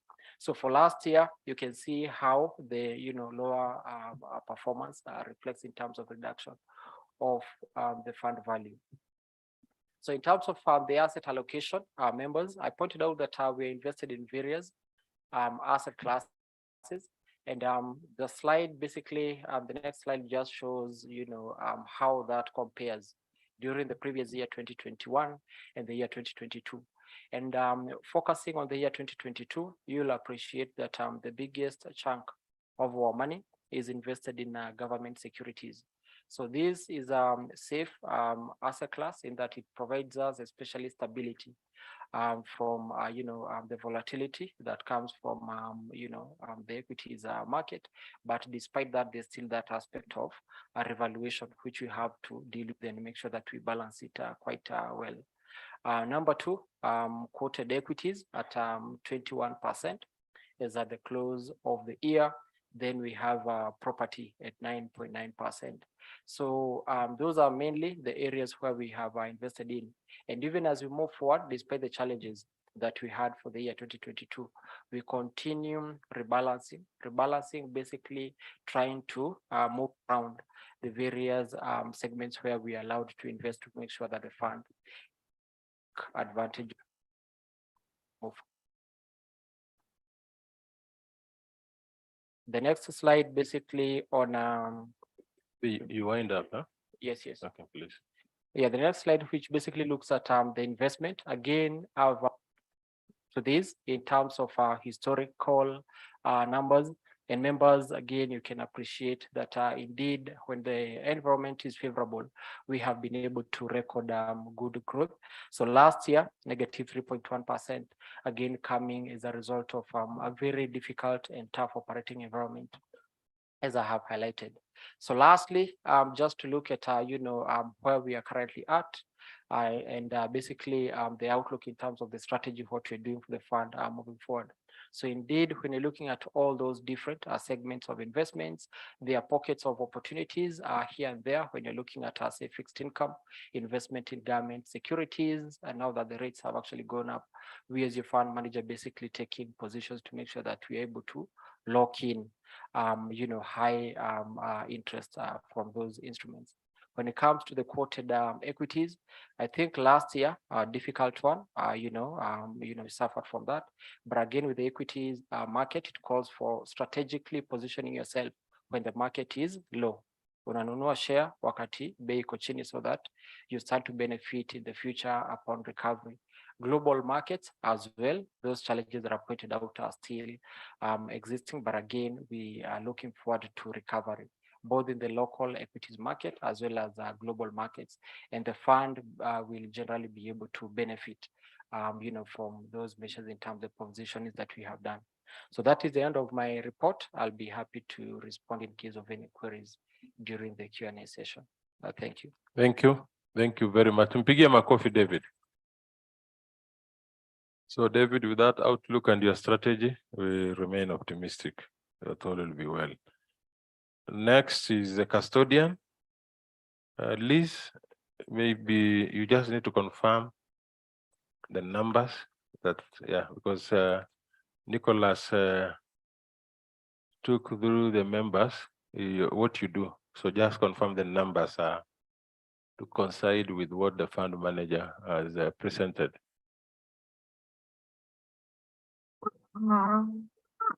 Thank you, Chairman. Good afternoon once again. So we maintain the assets for the DC scheme together with Stanbic Bank. And I want to give my confirmation for the assets that for the year under review, the assets were maintained in segregated accounts, meaning that the accounts are held in the name of the scheme and they are also held off the balance sheet of the two banks. The sponsor did remit contributions during the year under review in line with the timelines that have been set by the regulator. Again, we also did the reporting to the Board of Trustees on a quarterly basis and filed our returns with the regulator within the timelines that have been set up. So in terms of the assets, these are detailed in the audited accounts for the year ended 31st December. And if you are to refer to your financial statements, that is on page 77 under the net assets available for benefits. Members, for the year that we are reviewing, we did close with assets valued at 16.5 billion Kenya shillings. I want to confirm that all the assets are within the authorized asset classes as guided by the regulator, and also within the limits that have been set up for each of the asset classes. Members, kwa kumalizia, kuhakikishia kwamba assets ambazo tuna hold on behalf of the scheme in our custody are safe. Asanteni sana. Asante sana Liz. Tupige makofi tena. Next is the regulator. I don't know, Mugambi, whether you have anything specific to DC? No, okay, thank you very much. Thanks a lot, Mugambi. Now is the sponsor. The sponsor still remains one, but maybe must be having something specific to DC. So, karibu sana GM Muli. Asante.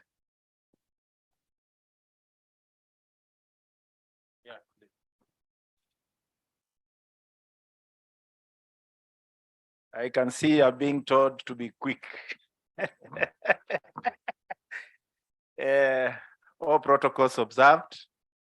I want to, on behalf of the sponsor, Kenya Power and Lighting Company, and on behalf of the Managing Director and CEO, Dr. Joseph Sirol, I want to appreciate the opportunity that we have been given to be part of this important function. I also want to state that this fund has a direct contribution to employees' overall performance, in that when employees know that their future is secure, they are able to give themselves to the services of the organization fully, and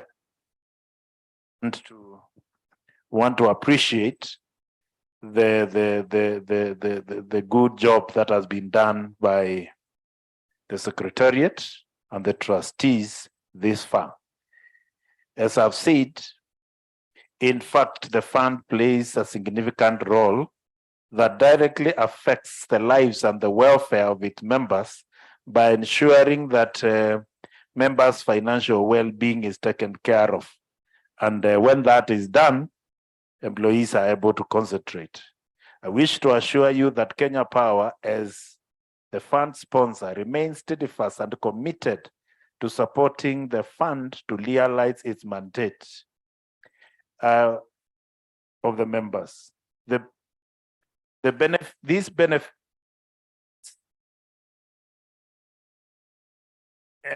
This fund covers not only Kenya Power employees, but it also covers employees of Ketraco, New Pair, and it's on the employees of the fund themselves upon retirement.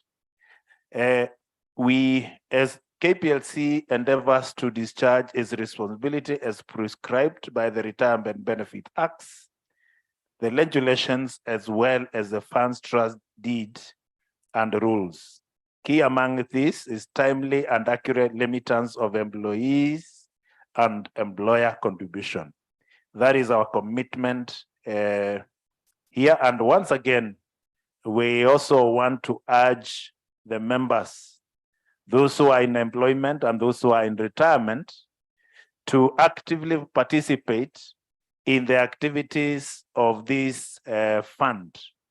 We appreciate those who have been able to come physically and those who are following online. We have received a number of messages of those who are following online. This is and therefore let us continue to participate in its activities so that we can be educated of the opportunities that are there and the benefit that we can reap this fund. As I conclude, now allow me once again to acknowledge and appreciate each and every one of you, the Board of Trustees for its stewardship, the Secretariat team for their commitment to ensure that the fund continues to deliver quality services to its members. Thank you very much. May the Lord God bless you. Thank you. Thank you very much, GM, engineer. Tumpigie makofi tena tafadhali. And we are happy with the confidence you have with us. Now, members, you are now invited to raise questions regarding my report, that is the chairman's report, the trustees report, the fund investments, and the audited financial statement. This will be spearheaded by Steve Maduka. Karibu ndugu Steve. GM Steve is the GM Pensions Administration.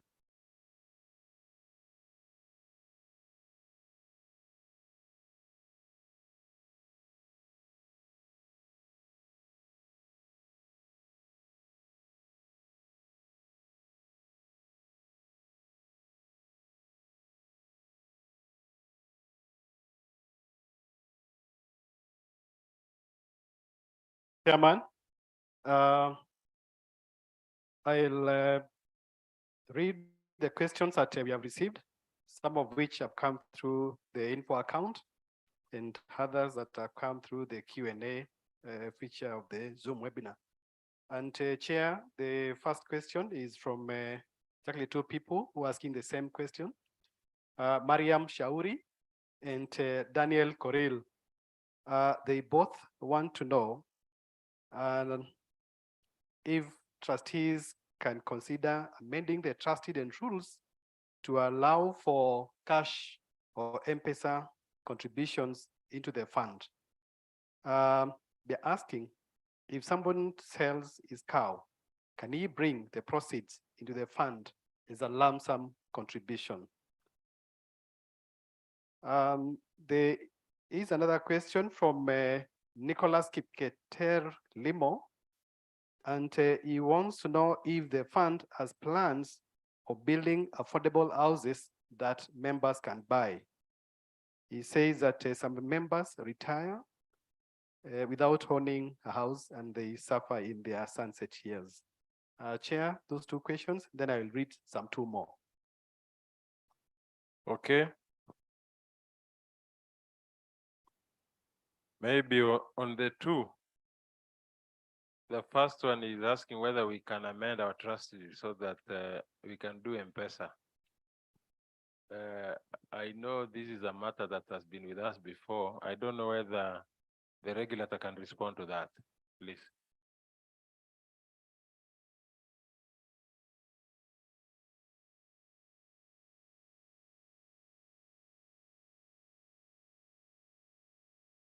Thank you very much for that question. This particular, you have different types of schemes. This particular scheme is an occupational scheme. You are a member of this scheme because of your employment to Kenya Power.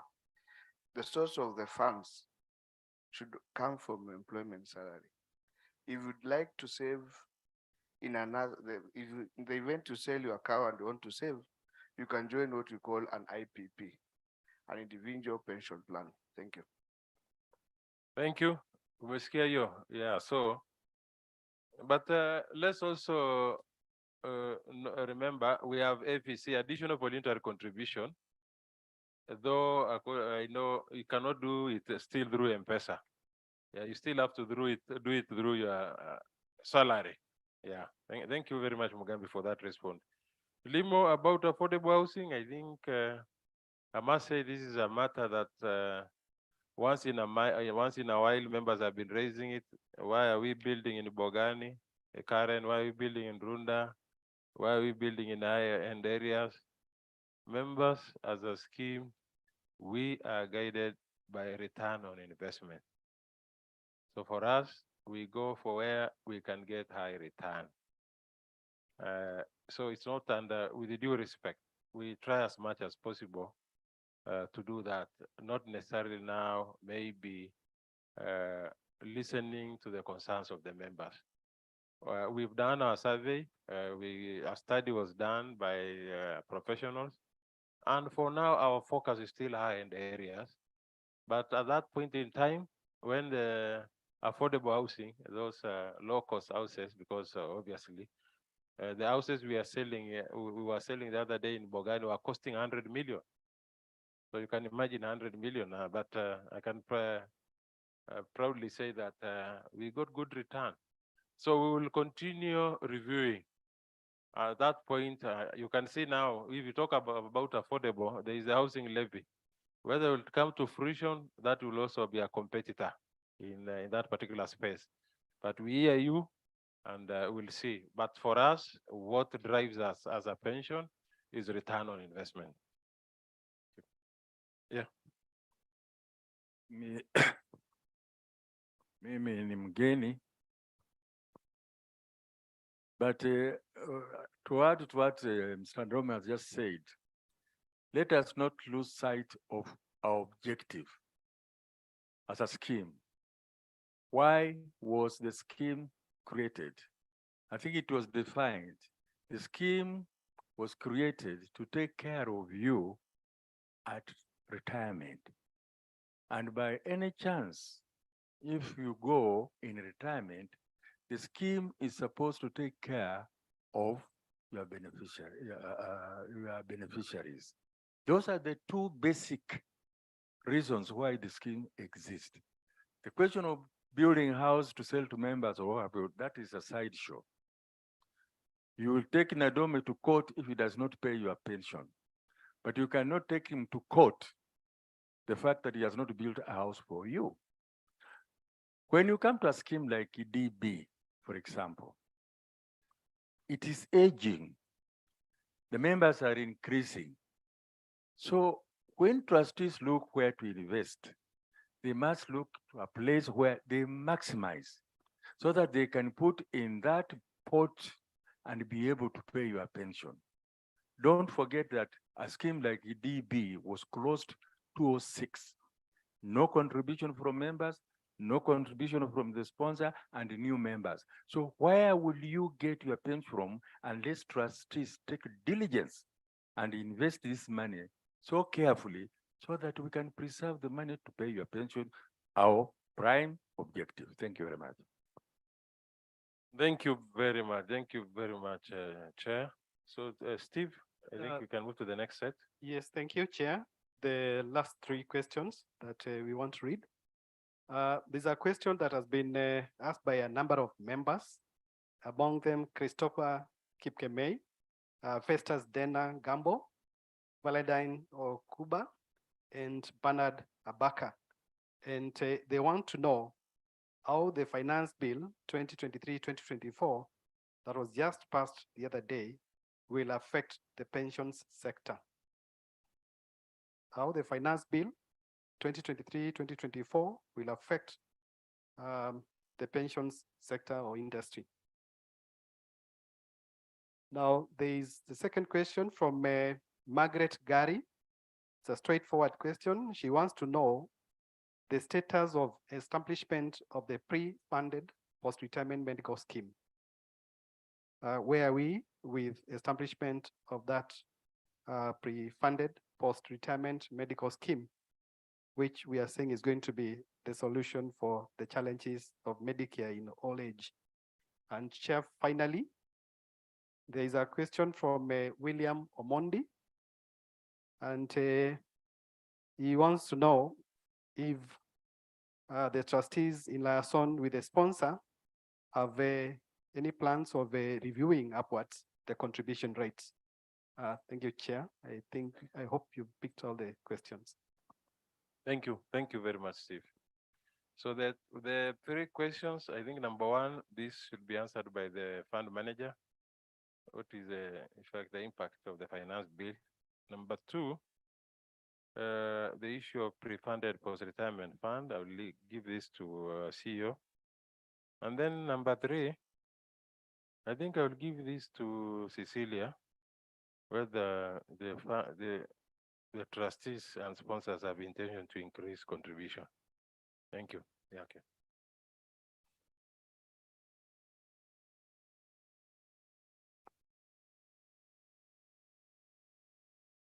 Thank you for that question.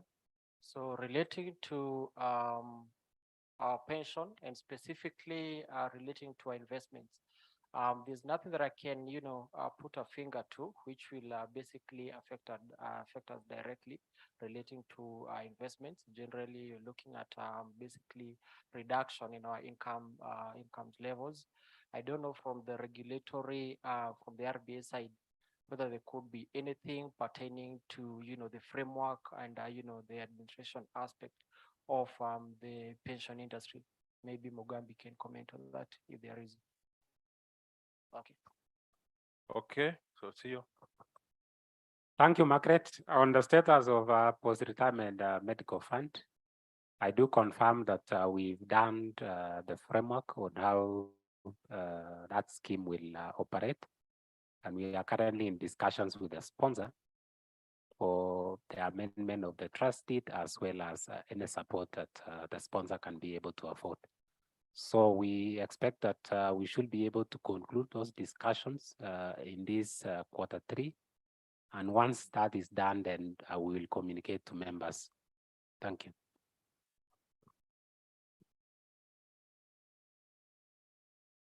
Good afternoon once again.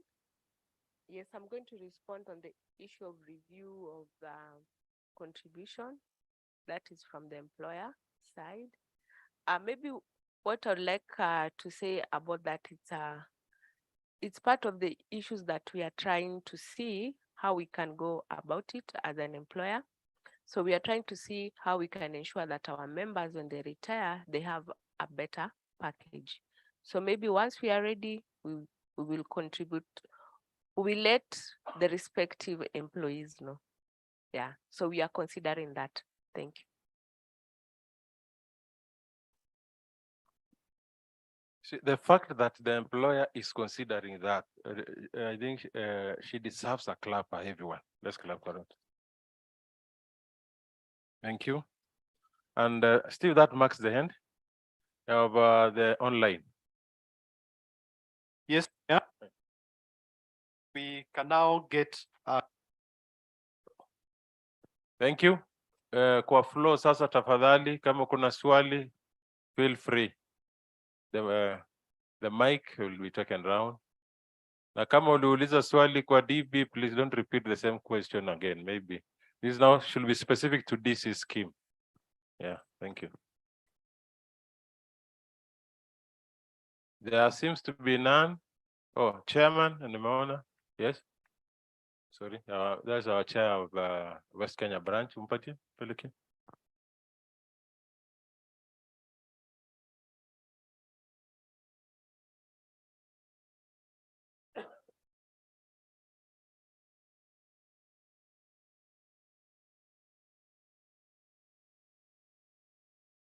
Yeah, thank you. Just two questions quickly.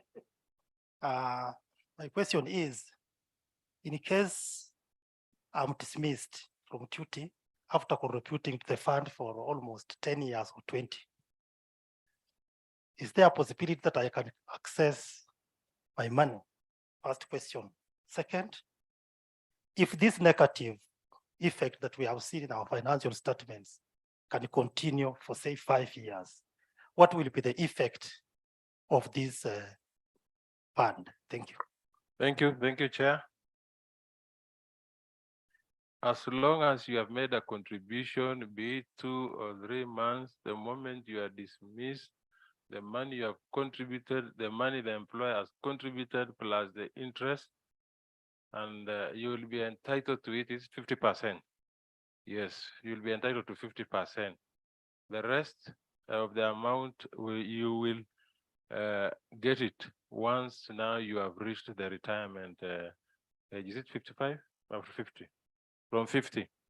So if you are that years, tutakupatia 50%. Hii ingine utaongojea for another 20 years. Yeah? Lakini ita make return ndio utapata. Tafadhali. Sheria. Yeah. The issue of negative, chairman, you are a leader. Nobody, we are not seated here to expect negative for the next 5 years. Surely, if tunatarajia negative for the next 5 years, then we better get ourselves out of this position. Let us remain optimistic, but and also appreciate the fact that hatuwezi tumia pesa ya pension kununua ng'ombe kwetu Baragoi alafu tuje tuuze. No, the regulator here, we are guided by the areas, the asset classes where we can invest the money. So mikono zetu ziko limited and we have to live by that. And we are not in any way condemning the regulator. We've done in the past, we've done very well. It is only that the market has not done, has been bad, both locally and international. So we remain optimistic. Fund manager amesema tuko na imani ya kwamba all will be well. Sawa sawa. So I think let's just have na tuombe pia. Tuko na ndugu zako hapa Bishop, anaendelea kutuombea market iwe mzuri. Asante. So with that, I think the last one, yeah.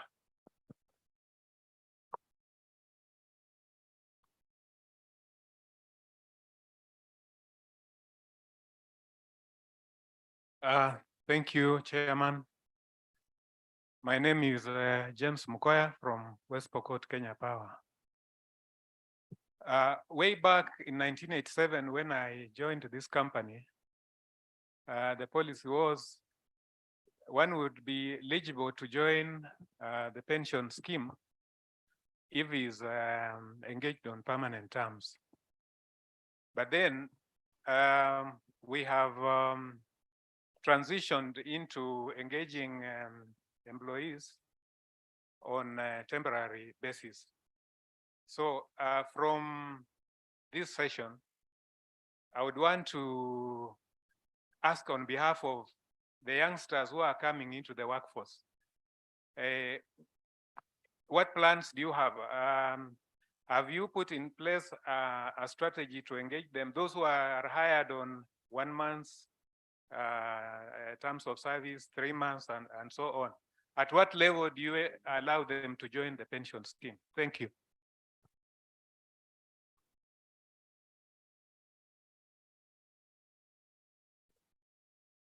Okay, thank you very much, Mr. Mukoya. That is a veteran. It's been there for long. I want to assure you, Mukoya, Ndugu Mukoya, that we abide by the law. Those contract employees, they contribute, are supposed to contribute 6%. The employer contributes 6%. But I'm happy as it is. This issue of NSSF came when we are on transition. On transition, I mean where we are converting our 3 months to permanent. So that is not impacting us. But at that point in time, when all these exercise is over, and we now have 3 months contract employees, which I think the employer is determined not to have going forward, then we'll have to go by that they will have to contribute the 6% to the employer and 6%, 5%, 6%, that is NSSF. That is NSSF. Yeah, but there are also attempts by the scheme to see how, I think we got the go-ahead from RBA that those who are on contract are also eligible to join our pension fund, especially the senior managers who are on contract. And that also will apply, I think, to the contract employees. So that is work in progress, and there shouldn't be any cause for worry, and even for the other members. I hope I've answered you. Thank you. So tumalize. Oh, ndugu Lusheli, hatutaki maswali after that. Hebu tuinue mkono. Lusheli, I know him very well. He's long serving and early retire Missouri. He used to be a union official. Not retired, yeah. Not tired. Hii ya mwisho, ya Lusheli ya mwisho. Hamjambo wanachama wa Kenya Power Pensions Fund. Mine is just a concern. Every time we are called to AGM like this one, we come, use a lot of whatever means, make sure umefika pale. Then tunakuja, tunakuwa na view of golf hotel, then we go back like that. Make some modalities, please, so that immediately we finish the meeting, at least tunaweza kuwa tunasign kitu kama refund ya fare or something like that. At least mtu afurahie na juu ya kwamba nilikutana na my directors wa Kenya Power Pension Fund. Thank you very much. Hiyo nilijua utapigiwa makofi. Lucheli, we have heard you. See, that thing has been disturbing us as a board. But you guys, lazima muone, we made a negative.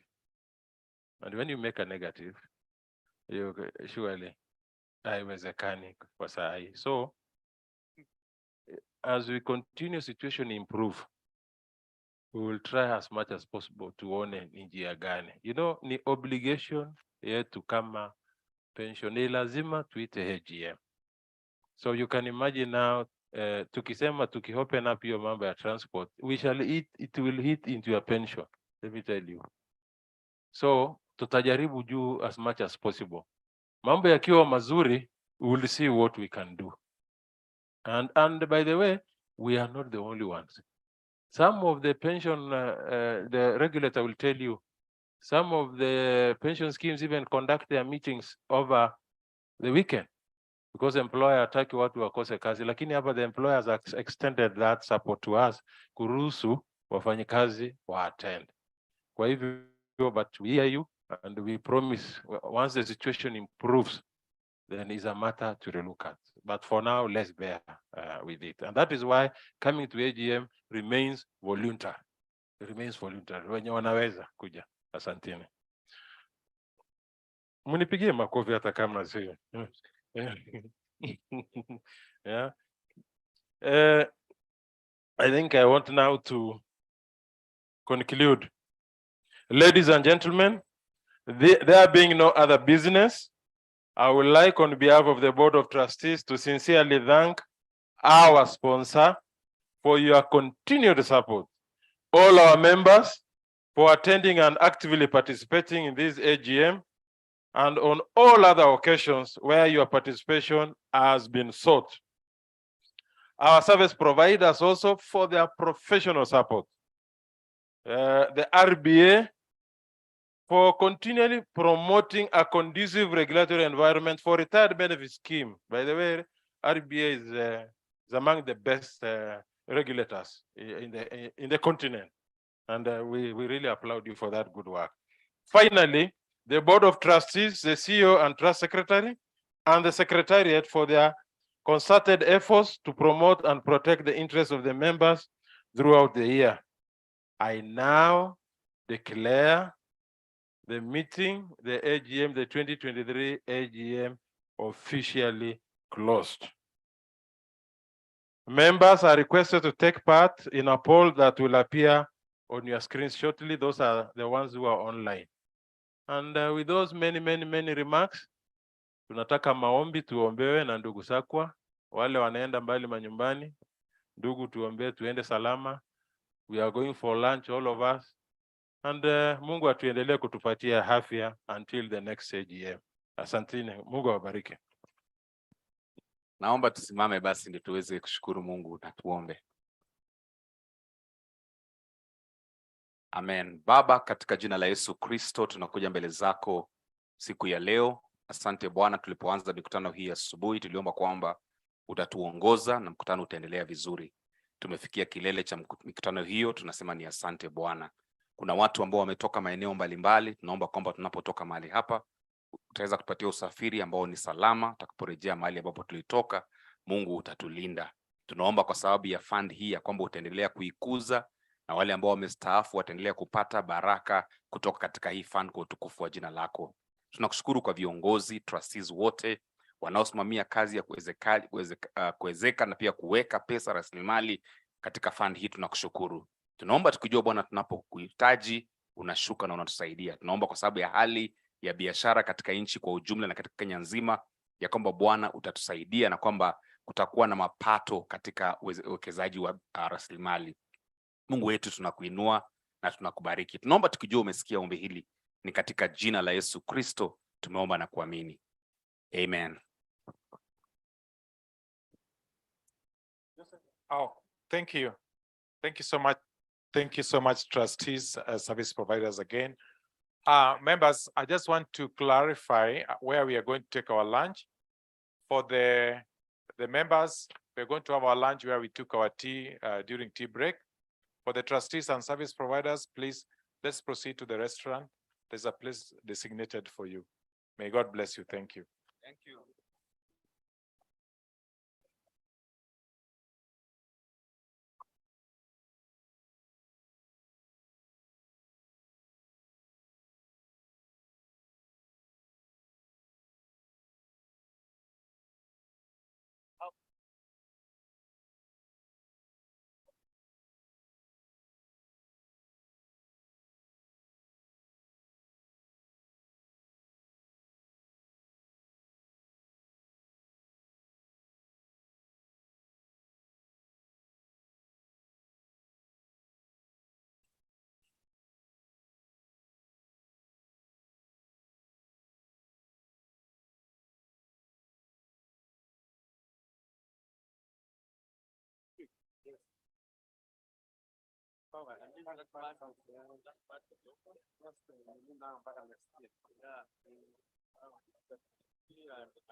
Nikasema nilikuwa kijana sasa ni mzee.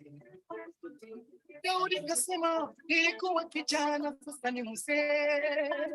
Sijawahi ona mwenye yake ameachwa mimi, wala watoto wake kuombaomba mikate barabarani. Mungu ni mwaminifu kwa ahadi zake wanadamu. Mungu ni mwaminifu kwa ahadi zake, si kama wanadamu. Akiongea Yesu ameongea, akikuahidia kitu Baba ameahidi na ujasiri atatenda kwa wakati wake yoyo. Ninamwita Bwana wa amani, ninamwita